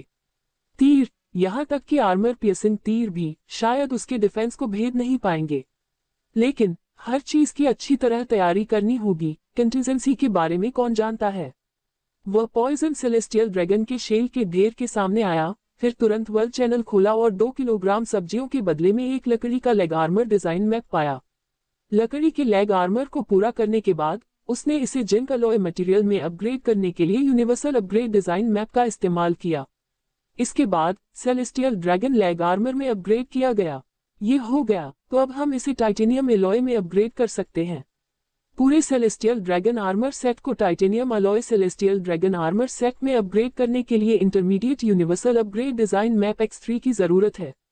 जैसा कि उम्मीद थी, यह एक बहुत बड़ी छलांग है, इसलिए इसके लिए 3 intermediate universal upgrade design maps की जरूरत है। उन्नत करना। लिन यू ने फैसला किया। सफेद रोशनी की एक चमक, जो शब्दों से परे जानी पहचानी थी, फैल गई और intermediate universal upgrade design map के असर में जमीन पर रखा सेलेस्टियल ड्रैगन आर्मर सेट सफलतापूर्वक उस चीज के साथ मिल गया जिसे अब मौजूद सबसे अच्छा मटेरियल कहा जा सकता है, टाइटेनियम एलॉय। और तब लुक में ज्यादा बदलाव नहीं हुआ लगता, यह अभी भी ओरिजिनल स्टाइल है। ओह, असल में इसके अंदर टाइटेनियम एलॉय की एक लेयर है। जब लिन यू ने सेलेस्टियल ड्रैगन आर्मर उठाया तो उसने पाया कि यह सच में भारी था। टाइटेनियम एलॉय की डेंसिटी आम स्टील से कम होती है, जिससे इसका वजन उतना भारी नहीं होता जितना सोचा गया था।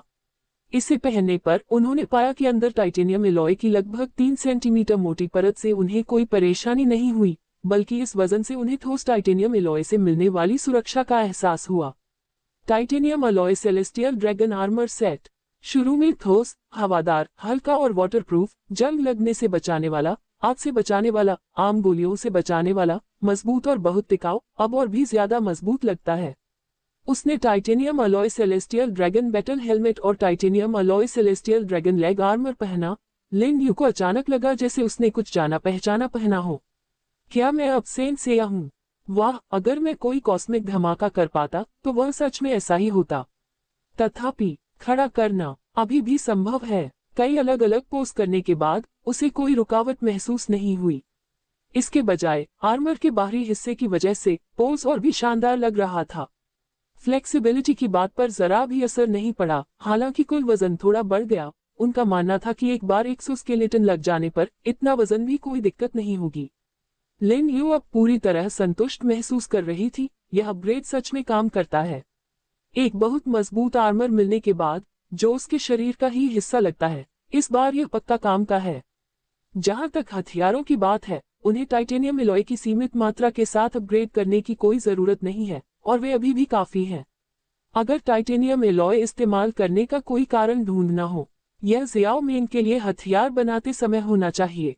लिन यू ने आलस से हाथ बढ़ाया और खजाने के बक्से से आखिरी चीज को देखा। जिम डिजाइन की ड्राइंग पहले ही स्टोरेज स्पेस में स्टोर कर दी गई है, और मीडियम फोटोवोल्टिक पावर मैट्रिक्स जो उन्हें पहले मिल गया था, अब उनके लिए बहुत जरूरी नहीं है। चाहे वह हवा हो, फोटोवोल्टिक हो, गैसोलीन हो या डीजल हो, उसकी बिजली सप्लाई बहुत ज्यादा है, यहाँ तक कि उसकी जरूरतों से भी ज्यादा है। अभी शेल्टर को बिजली देने के लिए इन 10 मीटर स्क्वायर सोलर पैनल की जरूरत नहीं है। इसके अलावा इसकी तुलना में वह उन्हें छोटे छोटे टाइप में तोड़ना ज्यादा चाहता है। अगर वह फिर से रोबोट डॉग बनाते हैं तो ये सोलर पैनल काम आ सकते हैं। इसके अलावा बर्ग माइनिंग माउंटेन के शेल्टर में एयर कंडीशनिंग जैसी कोई चीज लगाना काफी सही रहेगा, और वहां बिजली के लिए सोलर पैनल होना वाकई जरूरी है। लिन यू ने तुरंत इन मीडियम फोटोवोल्टिक मैट्रिक्स को अलग करने के लिए high precision research work station पर रख दिया, जिससे पैनल, तार और बिजली बनाने वाले दूसरे डिवाइस का एक बड़ा ढेर लग गया। कल सुबह तक वह छत पर जाकर छोटे स्टैंडअलोन सोलर पावर सेटअप को डिजाइन डायग्राम में अलग कर सकता है, फिर मास प्रोडक्शन के साथ आगे बढ़ सकता है। उसके पास कुछ छोटे जनरेटर भी हैं, लेकिन अलग अलग मशीन पार्ट्स की बात करें तो क्या उसे जिंग लिंगफेंग और दूसरों से पूछना चाहिए? जिंग लिंगफेंग और दूसरे लोग ऐसी चीजें इकट्ठा करने में काफी माहिर हैं, उसने पहले भी उनसे ज्यादातर पार्ट्स ट्रेड किए हैं। उसने सिस्टम पैनल खोला और अचानक प्राइवेट चेक में एक मैसेज आया, हमें एयर कंडीशनर या पंखे चाहिए। अगर आपके पास एक्स्ट्रा हैं, तो हम उन्हें आपकी जरूरत के दूसरे सामान से बदलना चाहेंगे। ये फे यू के प्राइवेट मैसेज से था और यह काफी अर्जेंट लग रहा था। लिन यू ने इस ग्रुप की भेजी हुई फोटो देखी, वे ऐसी लग रही थी जैसे उन्हें पानी में भिगोया गया हो, जिससे सच में इन चीजों की जरूरत साबित होती है। उन्हें एयर कंडीशनर और पंखे चाहिए। क्या अब उनके पास पावर इक्विपमेंट है? लिन यू ने सोचा, ये देखते हुए कि एयर कंडीशनर बदलना नामुमकिन नहीं था। उन्होंने अभी अभी काफी सारे एलॉय दिए थे और सच में ध्यान रखने वाले थे। इसलिए एलॉय जितने ज्यादा हो उतना अच्छा। बेशक कोई भी मशीन, अच्छी या बुरी, जो आपको इकट्ठा करते समय कीमती लगे, आप उसका कोटेशन दे सकते हैं। लिन यू ने देखा कि वह क्या बना सकता है। ज्यादा से ज्यादा 2 या 3 एयर कंडीशनर ही बना सकता है, और पार्ट्स भी काफी नहीं है। सच कहूं तो अब वो खुद इस बहुत ज्यादा गर्मी की मुसीबत से मुश्किल से ही निपट पाते हैं, और दूसरों के लिए भी उनके पास कोई अच्छा तरीका नहीं है। एसिड रेन बाढ़ के दौरान ग्रुप में अदला बदली जैसे काम अब नहीं किए जा सकते, क्योंकि वह एयर कंडीशनर और पंखे बड़े पैमाने पर नहीं बना सकते। अगर वह एक बैच बना भी ले तो दुनिया भर में कितने लोग बिजली इस्तेमाल कर पाएंगे। हालांकि सीक्रेट रेल में अनगिनत रिसोर्स हैं, लेकिन उनमें से मुश्किल से ही किसी को सीधे पावर देकर रिफ्यूजी विलेज में इस्तेमाल के लिए रिपेयर करके वापस ले जाया जा सकता है। आखिर धरती वो धरती नहीं थी जिसे वे छोड़कर गए थे, लेकिन कम से कम 30 साल बाद। इतने लंबे समय में कई पावर प्लांट्स को अलग अलग वजहों से पूरी तरह से बंद कर दिया गया, लेकिन मेंटेनेंस की कमी के कारण कितने प्लांट्स को पूरी तरह से वापस लाया जा सका और लगातार चलाया जा सका। लिन यू के हिसाब से अभी सर्वाइवर्स के पास बिजली बनाने के तरीकों के मामले में बहुत कम ऑप्शन है। गैसोलीन, डीजल, हवा और फोटोवोल्टिक, इसके अलावा असल में कुछ भी नहीं है। खजाने के बक्सों से इन्हें पाने के अलावा ज्यादा से ज्यादा शायद एक गैसोलीन या डीजल जनरेटर मिल सकता है, और इनके लिए जो गैसोलीन और डीजल चाहिए वह सिर्फ इस दूसरी दुनिया के खजाने के बक्सों से ही मिल सकता है। धरती पर जो है वे बहुत पहले खत्म हो चुके हैं और शायद अब इस्तेमाल नहीं किए जा सकते। विंड पावर को सेटअप करना मुश्किल है, ये तभी मुमकिन है जब आपके पास टेक्नोलॉजी हो। फोटोवोल्टिक के लिए भी आगे ऑपरेशन स्पेस के लिए सोलर पैनल ढूंढने में किस्मत की जरूरत होती है। ये तो बताने की जरूरत नहीं है कि ट्रेजर चेस्ट का ड्रॉप रेट बहुत ज्यादा है वगैरह। तो यही असली वजह है कि सर्वाइवर्स इस महीने के अंदर इलेक्ट्रिकल एज में एंटर नहीं कर सके। लेकिन वह अलग है। 100% ट्रेजर चेस्ट ड्रॉप रेट के साथ उसे बहुत सारे इलेक्ट्रिकल से जुड़े इक्विपमेंट और ब्लूप्रिंट मिले हैं, और वह सीक्रेट रेल में लगातार डीजल और गैसोलीन जनरेटर जैसी मिलती जुलती चीजें इकट्ठा करता रहा है।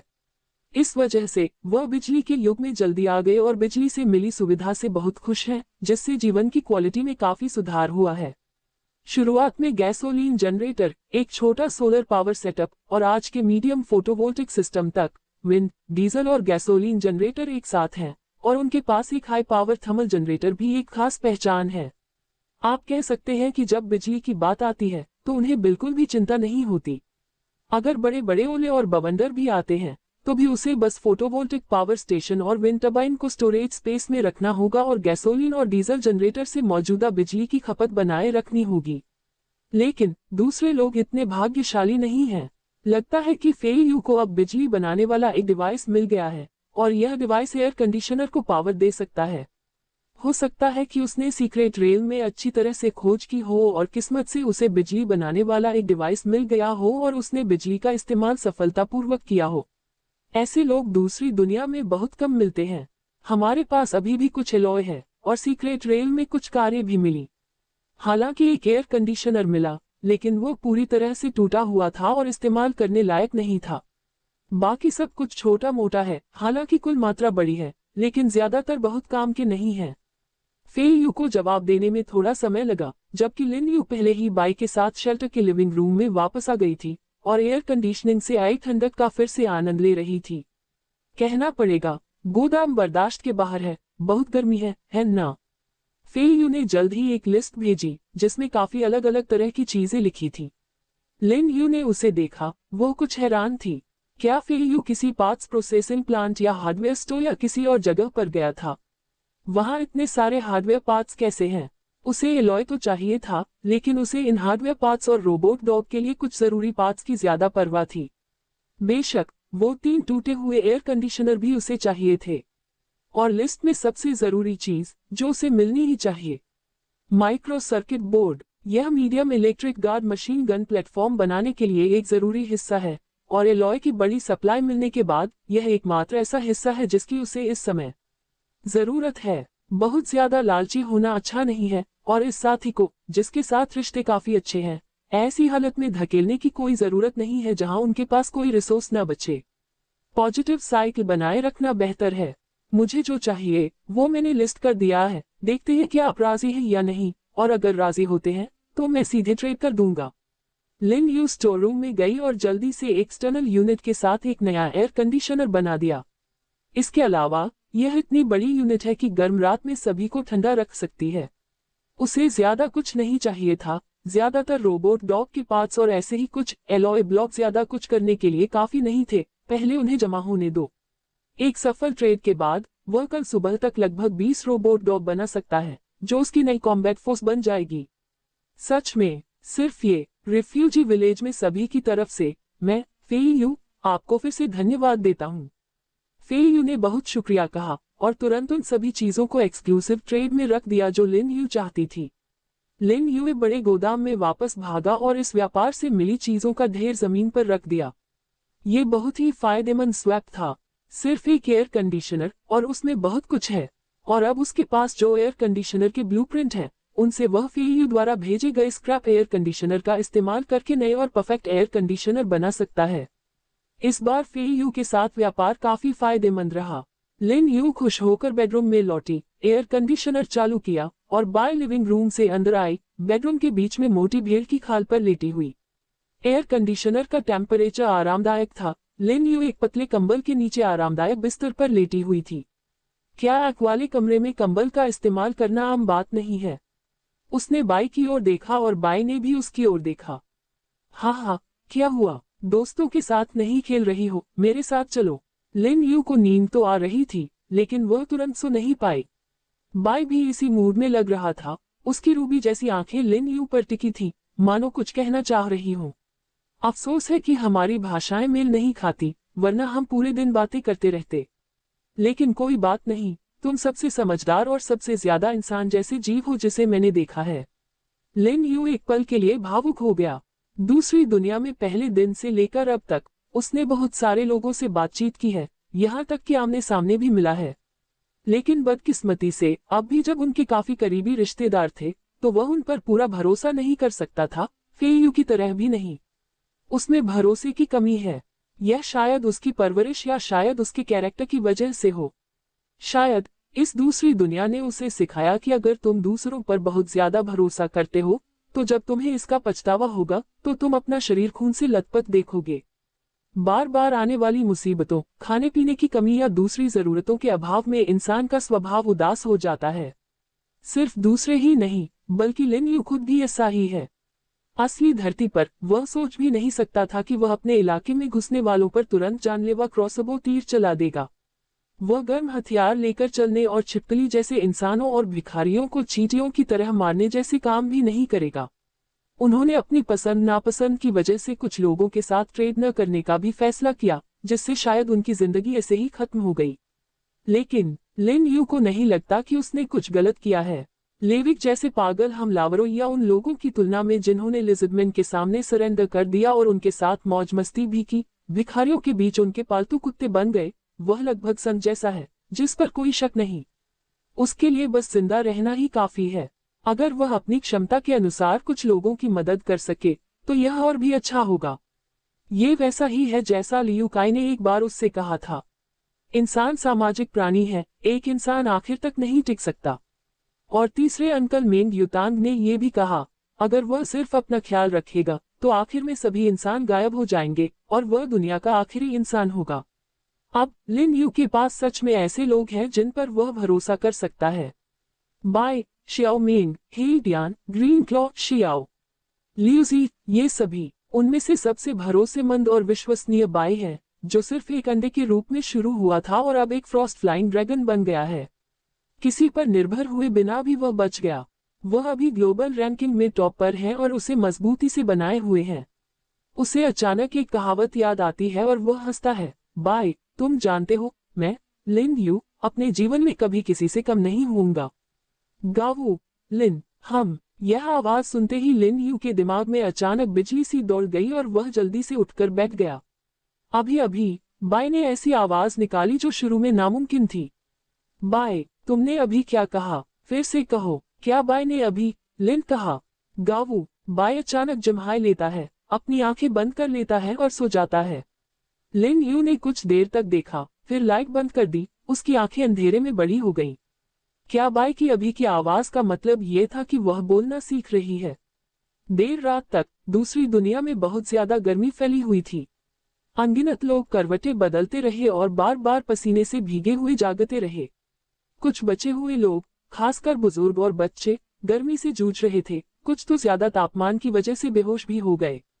ज्यादातर बचे हुए लोग बहुत मुश्किल से जूझ रहे थे।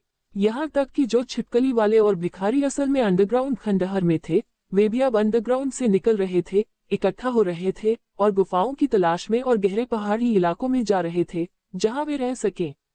जुड़वा चांद के नीचे विशाल पृथ्वी पर एक भी हवा नहीं थी।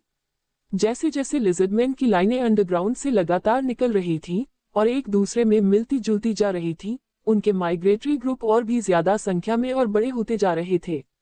चांदनी में हरी पपड़ी बिखरी हुई रोशनी को दिखा रही थी, उनके बदसूरत सिरों में 2 आंखें तेजी और उलझन से चमक रही थीं। वे चुपचाप आगे बढ़े, उनके कदम रुकने का कोई इरादा नहीं था। हालांकि वे रिफ्यूजी गांवों के पास से गुजरे, लेकिन उन्होंने बचे हुए लोगों पर हमला करने की कोई इच्छा नहीं दिखाई। खतरनाक तापमान की वजह से वे बचे हुए लोगों से भी कम सहनशील हो गए थे। कभी कभी 1 या 2 लोग जमीन पर गिर जाते थे और फिर उठ नहीं पाते थे। गिरे हुए लिजर्डमैन को कोई मदद नहीं मिली और वे गर्मी में डिहाइड्रेट हो गए और बेहोश हो गए। आखिर में वे लाश बन गए, जिन्हें चलते हुए ग्रुप लगातार रौंदते रहे और दूसरी दुनिया की मिट्टी के साथ मिलकर कीचड़ बन गए। बचे हुए लोगों पर हमला करने के बजाय वे ज्यादा बेसब्री से सही जगह ढूंढना चाहते थे और इस प्रोसेस में लगातार नेचुरल सिलेक्शन से गुजरते रहे। जो ताकतवर लोग नए माहौल में ढल जाते थे, वे खतरनाक दुश्मन बन जाते थे, जिनका सामना बचे हुए लोग बिल्कुल नहीं करना चाहते थे। इस पल फेयू के रिफ्यूजी गांव के अंदर मेन शेल्टर की दूसरी मंजिल पर इस छोटी सी जगह में करीब 200 लोग जमा थे। गैस जनरेटर अच्छी तरह से चल रहा था। धीमी रोशनी वाले बल्ब के नीचे हर कोई बेसब्री से इंतजार कर रहा था, उम्मीद कर रहा था। जैसे ही लीडर फेयू और कई दूसरे लोगों ने लिन यू से लिया हुआ एयर कंडीशनर इंस्टॉल करके प्लग इन किया, बीप की आवाज के बाद बाहर से मैकेनिकल आवाजें आने लगीं। एयर कंडीशनर के चालू होने की आवाज सुनकर सब लोग जोर से चिल्लाने लगे। लेकिन जैसे ही ठंडी हवा उस छोटे एयर वेंट से लगातार बह रही थी, सब लोग शांत हो गए। कमरे का टेम्परेचर गिरता जा रहा था। सब लोग आंखें बंद करके जमीन पर बैठे हुए बहुत आरामदायक हवा का मजा ले रहे थे। जब से वे पिछली आपदा से बचे हैं, वे बहुत ज्यादा गर्मी की तकलीफ झेल रहे हैं, बेचैनी महसूस कर रहे हैं। कुछ बुजुर्ग इसे झेल नहीं पाए तो हीट स्ट्रोक से बीमार भी पड़ गए और बदकिस्मती से उनकी मौत हो गई। हालांकि अब ऐसी स्थिति नहीं होगी। जैसे जैसे टेम्परेचर कम हुआ, सभी लोग धीरे धीरे गर्मी से होने वाली जलन और परेशानी से आजाद हो गए और ज्यादा आरामदायक महसूस करने लगे। हर चेहरे पर सुकून भरी मुस्कान थी। हर कोई अपने दिल में लिन यू की दरियादिली और दयालुता के लिए धन्यवाद दे रहा था। एयर कंडीशनर, जो दूसरी दुनिया में बहुत कीमती होते हैं, लिन यू ने इस बार भी उन्हें पहले की तरह दिल खोलकर दिए। बदले में उसने सिर्फ बिखरे हुए पार्ट्स और बेकार पुराने एयर कंडीशनर मांगे, जिन्हें वे सब बेकार समझते थे। उद्धारकर्ता, वह उद्धारकर्ता ही होगा। फेयू ने कुछ देर तक एयर कंडीशनिंग का आनंद लिया। सभी को धीरे धीरे सोते हुए देखकर उसने भी राहत की सांस ली। आखिरकार एक समस्या हल हो गई। बहुत ज्यादा गर्मी से आई मुश्किलें पिछली किसी भी मुसीबत से कहीं ज्यादा बड़ी थी। ऑफिशियल मुसीबत तो अभी आई भी नहीं थी, लेकिन मौसम पहले से ही इतना गर्म था, सच में उम्मीद से भी कम। सौभाग्य से इस बार उन्हें लिन यू की मदद मिली। तीसरे मास्टर ने कहा कि लिन यू के साथ अच्छे रिश्ते बनाने से दूसरी दुनिया में जिंदा रहना कम मुश्किल हो जाएगा। हालांकि लिन यू अकेला भेड़िया था, लेकिन वह बेरहम इंसान नहीं था। लेकिन फेयू के विचार अलग थे। लिन यू ने पहले ही उनके रिफ्यूजी विलेज के दबंग लीडर का रोल ठुकरा दिया था, फिर भी उनके साथ करीबी रिश्ते बनाए रखे और फेयू, जो अब लीडर था, सच में लिन यू का छोटा भाई होने के बजाय उसका काबिल साथी बनना चाहता था और लिन यू को भी यही उम्मीद थी। लेकिन उनका अभी का साथी बहुत काबिल नहीं था। वह लिन यू को बहुत कम मिलिट्री सपोर्ट या दूसरी मदद लगभग न के बराबर दे सकता था। वे बस इतना कर सकते थे कि लिन यू को अपनी पसंद की चीजों के बदले और ज्यादा रिसोर्स और सामान लाकर दे सके। फेयू मेन शेल्टर से बाहर निकली और बाहर संतरी पोस्ट की ओर बढ़ी। वह अभी एयर कंडीशनर लगाकर वहां से लौटा था, अब उसे शिफ्ट बदलनी थी। लिजर्डमैन के पसीने और खून से सने होने के बाद उसने म्यूटेंट जीवों के हमलों की चिंता नहीं की। बुरे रंग को सहते हुए फेयू दीवार पर चढ़ गया और बड़े रेगिस्तान की ओर देखने लगा। चांदनी में दूर की हलचल लगातार गूंज रही थी और रोशनी के बिंदुओं की तरह हिलती हुई मशालों की चमक ने रिफ्यूजी विलेज के लीडर को और संभावनाओं पर सोचने पर मजबूर कर दिया। वर्ल्ड चैनल से मिली जानकारी से ऐसा लगा कि लिजर्डमैन और भिखारी अब अंडरग्राउंड खंडहरों में काम नहीं कर सकते थे, जिससे उन्हें जमीन के ऊपर जाना पड़ा। उनका माइग्रेशन रिफ्यूजी विलेज पर हमला करने के बजाय ठंडी जगहों पर रहने के मकसद से हुआ। फिलहाल ऐसा लग रहा था कि स्थिति से कोई बड़ा खतरा नहीं है। इकट्ठा हुए लोग सिर्फ जिंदा रहने की कोशिश कर रहे थे।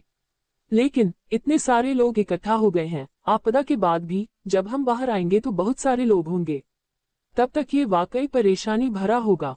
उन्होंने इस बारे में सोचा, फिर इस आइडिया को एडिट किया और लिन यू को भेज दिया।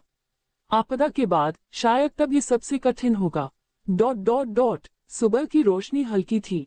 लिन यू जल्दी उठा, बाई को देखा जो अभी भी भेड़ की खाल की चटाई पर सो रहा था। बेडरूम से बाहर निकला, नहाया और फिर बाहर बड़े गोदाम में गया। उसने कल रात फेयू से मिले पार्ट्स चुने और जल्द ही रोबोट डॉग बनाने के लिए पार्ट्स ढूंढ लिए। लगता है मैं लगभग 10 बना सकता हूँ, एलॉय पर रोक के बिना। ये सच में अच्छा है। फेयू ने जिस एलॉय को सपोर्ट किया था और कल रात खोले गए 2 बड़े पैकेज से मिला एलॉय सच में उसके लिए कुछ समय तक इस्तेमाल करने के लिए काफी था।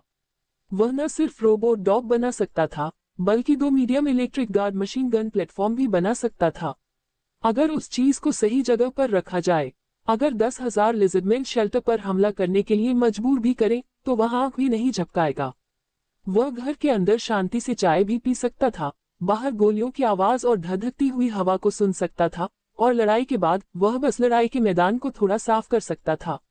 आम दिनों में जब सीक्रेट रेल या माइन या कंस्ट्रक्शन करने जाते हैं, तो शेल्टर की सिक्योरिटी के बारे में चिंता करने की कोई जरूरत नहीं है, क्योंकि सिर्फ लो लेवल अटैक वेपन वाले लिजर्डमैन और भिखारी अब उनके कलेक्शन और एक्सप्लोरेशन में रुकावट नहीं बनेंगे।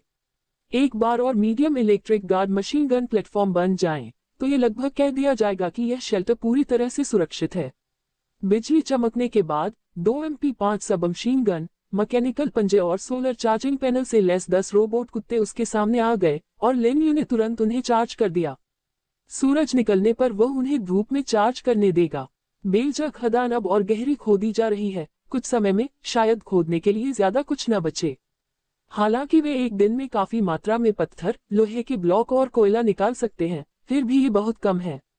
इन 10 रोबोट डॉग्स में से लिन यू 4 को बेलजा माइन में भेजने का प्लान बना रहा है, जबकि बाकी 6 को वह नेचुरल सल्फर और माउंटेन पर ले जाएगा, हाथ में नाइट्रेट और पकड़े हुए। और इतने सारे रोबोट डॉग्स के साथ निकाले गए नाइट्रेट रिजर्व और बढ़ जाएंगे, इसलिए अभी स्टॉक की कोई चिंता नहीं है। इसलिए नेचुरल सल्फर और फिर से टारगेट बन जाएगा, और वहां अभी तक सड़क नहीं बनी है, न ही वहां सही हथियार या डिफेंसिव स्ट्रक्चर तैयार है। पिछली ट्रिप्स में उसे हर बार लिजर्डमैन और भिखारियों का सामना करना पड़ा, जो और चुराने की कोशिश करते थे, जो बहुत परेशान करने वाला था। इस बार उसे उम्मीद है कि 6 छोटे बच्चे उस जगह की रखवाली कर सकते हैं, जब तक कि लिटिल आइस लिजर्ड्स का एक बैच ट्रेन नहीं हो जाता, और फिर वह जगह एक किला बन जाती है, उसकी प्राइवेट प्रॉपर्टी। लिन यू ने पार्ट्स के ढेर से माइक्रो सर्किट बोर्ड निकाले और तुरंत अगला काम शुरू कर दिया।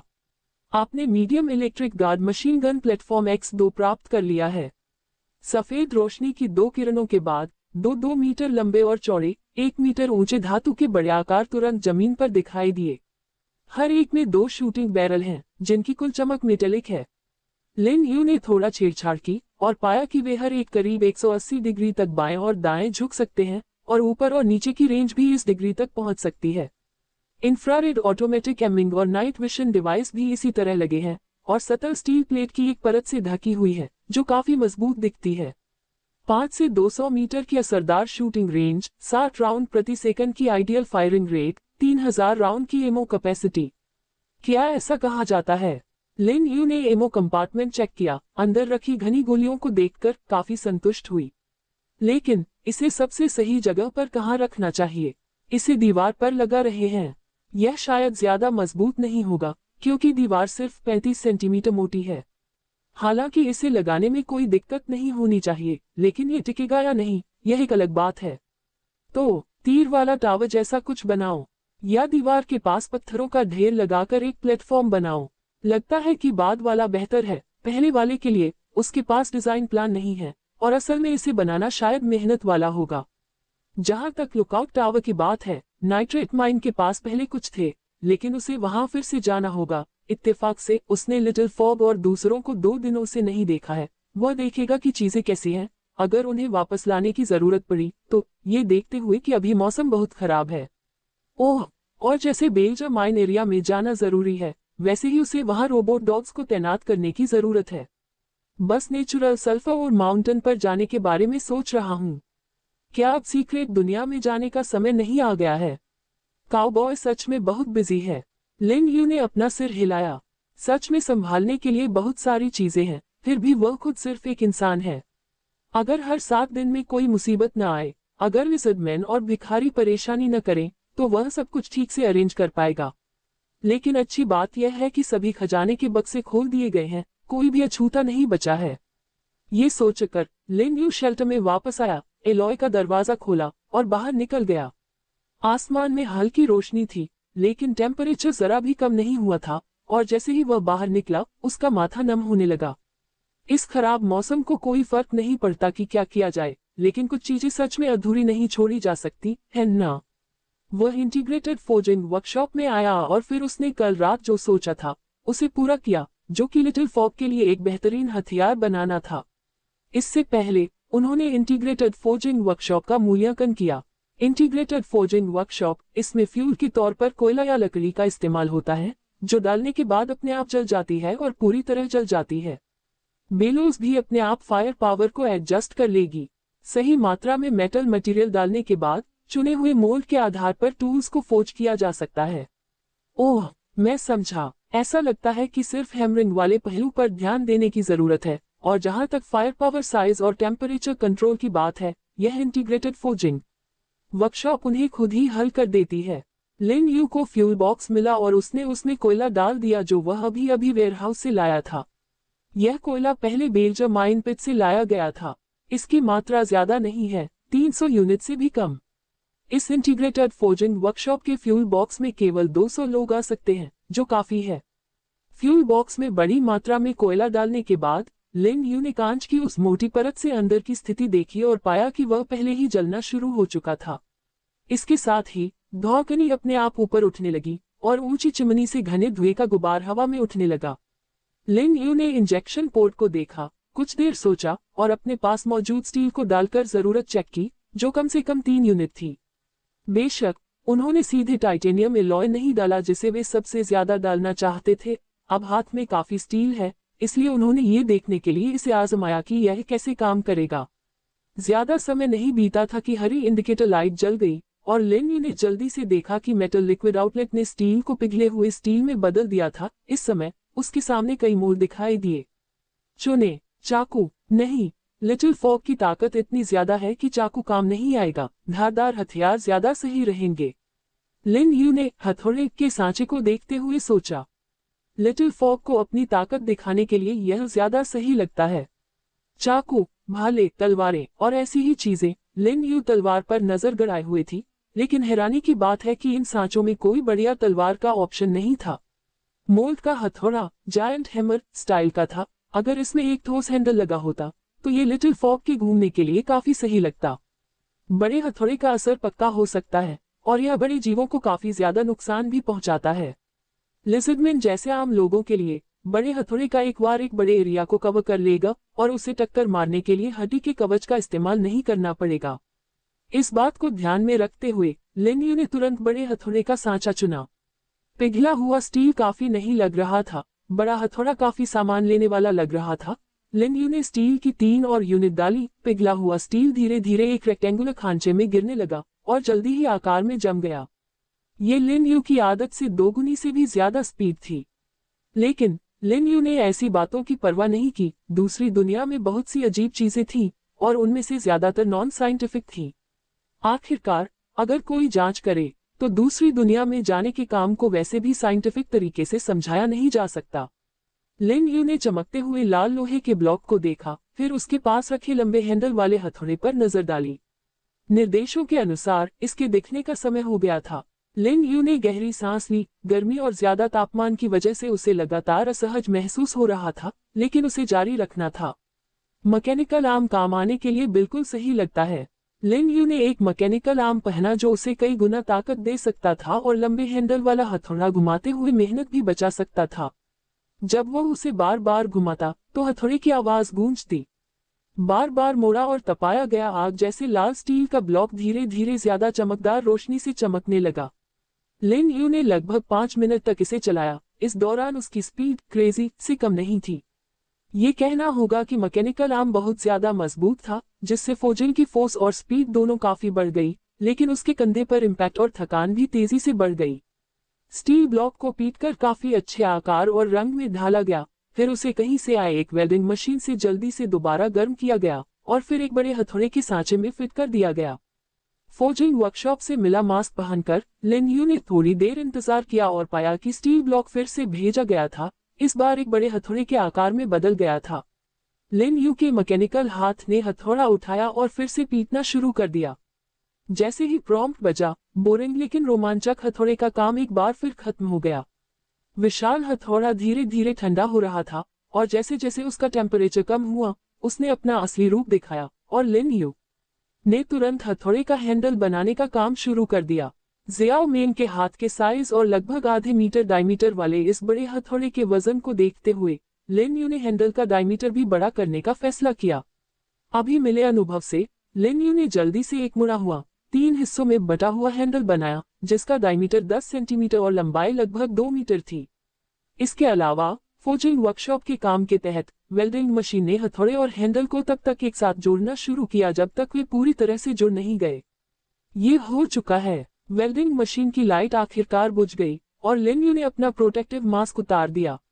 उसके सामने शानदार दिखने वाला बड़ा हथौड़ा सफलतापूर्वक बन गया, लेकिन ऐसा कोई तरीका नहीं है जिससे वह इस चीज को घुमा सके। इसके लिए जियाओ मेन जैसा कोई होना चाहिए जो एक हेवीवेट कंटेंडर हो। ग्रर बाय इस समय शेल्टर से बाहर निकली, ऐसा लगा जैसे अभी हुए हंगामे से वह जाग गई हो। बाय नींद ठीक से नहीं आई।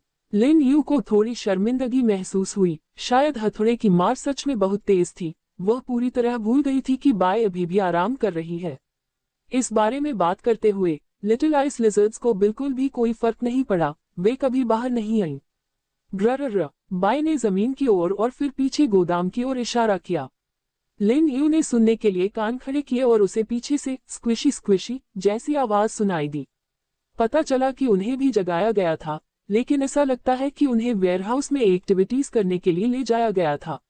लिन यू पीछे वाले बड़े गोदाम में गई और देखा कि शियाओलुजी और होंगजियान की लीडरशिप में छोटे जीव एक छोटी सेना की तरह एक दूसरे के बीच काफी बैलेंस्ड दूरी के साथ बड़े करीने से लाइन में खड़े थे। जब उन्होंने लिन यू को आते देखा तो भी उनकी नजरें उस पर टिकी रहीं, किसी ने भी आवाज नहीं की। लिन यू ने अपने पास बैठे बाई की ओर देखा और बाई ने भी उसकी ओर देखा। हे भगवान, अब जब वे ऑफिशियली मेरे पेट्स हैं तो वे इतने अच्छे बिहेवियर वाले हैं। वह हैरान हुए बिना नहीं रह सका और हाँ, उन्हें बहुत अच्छा सरप्राइज भी हुआ। इस पहली फॉर्मल क्लास से लगता है कि इन छोटी आइस लिजर्ड्स ने सच में उसके प्रति अपनी वफादारी और पक्का इरादा दिखाया। बाय, आज शियाओलुजी और होंगजियान के साथ तुम्हारा मुख्य काम लड़ाई की ट्रेनिंग लेना और शेल्टर को बचाना है, लेकिन उससे पहले चलो पहले खाना खाते हैं। लिन यू ने इन छोटे बच्चों को अच्छा खाना खिलाने का फैसला किया, खासकर इसलिए क्योंकि अभी भी काफी मात्रा में मेमने की पसलियां बची हुई थी, हालांकि बस थोड़ी सी ही। ग्रर बाय ने सिर हिलाया, ये समझते हुए कि मालिक बाहर जाने का इरादा कर रहे हैं, हालांकि उन्होंने यह नहीं बताया था कि कहाँ। तुम लोग आज उन्हें लीड करो ताकि ज्यादा से ज्यादा म्यूटेंट भेड़ें पकड़ सको। अगर बहुत ज्यादा गर्मी हो तो जल्दी से शेल्टर में वापस चले जाना, समझे? लिन यू ने बाई को एक टास्क भी दिया। इस काम से लिटिल आइस लिजर्ड्स को शिकार करने और दुश्मनों से लड़ने की ट्रेनिंग मिलेगी, साथ ही वे जमीन पर रहने के हिसाब से खुद को ढाल पाएंगे। इससे म्यूटेंट भेड़ के मांस, पसलियों, अंदरूनी अंगों वगैरह का स्टॉक भी रिफ्रेश होगा। ज्यादा लोगों के होने से इमरजेंसी के लिए ज्यादा खाना तैयार रखना पड़ता है। इन छोटी बर्फीली छिपकलियों का अभी का खाना बहुत ज्यादा नहीं है और अभी के लिए इसे मैनेज किया जा सकता है, लेकिन अगर कोई बाई या जियाओमेन की तरह इवॉल्व हो जाए तो उनकी भूख कई गुना बढ़ जाएगी। लिन यू ने सोचा और जियाओलुजी और होंगजियान को इनाम के तौर पर शेर के सिर वाले भालू के मांस का एक एक टुकड़ा दिया, क्योंकि ये दोनों छोटे बच्चे पूरी रात नए साथियों को उठाए हुए थे क्योंकि बाय आलस कर रहा था और वहां नहीं गया था। ऐसा लग रहा था कि छोटी बर्फ की छिपकलियों ने उनकी बात काफी अच्छे से सुनी। मीट से इनाम देना सही है, हालांकि अभी इसी समय। बधाई हो, आप और आपके पालतू जानवर के बीच इमोशनल बॉन्ड बन गया है और आपके पालतू जानवर के बीच बॉन्ड इवोल्यूशन भी हुआ है। बधाई हो, आप और आपके पालतू जानवर के बीच इमोशनल बॉन्ड बन गया है और आपके पालतू जानवर के बीच बॉन्ड इवोल्यूशन भी हुआ है। लिन यू, क्या विकास? उसने शियाओलोजी और होंगजियान को देखा और पाया कि वे एक हल्की सफेद रोशनी में लिपटे हुए थे, जो धीरे धीरे कम घनी होती गई। लिन यू ने देखा कि जियाओलोजी और होंगजियान के शरीर, जो असल में सिर्फ 20 सेंटीमीटर लंबे थे, रोशनी में लगातार बढ़ रहे थे। कृपया पालतू जानवर की जानकारी कंफर्म करें। पालतू प्रजाति ब्लेड विंग फ्लाइंग लिजर्ड। पालतू जानवर का नाम जियाओलोजी। स्थिति वयस्क।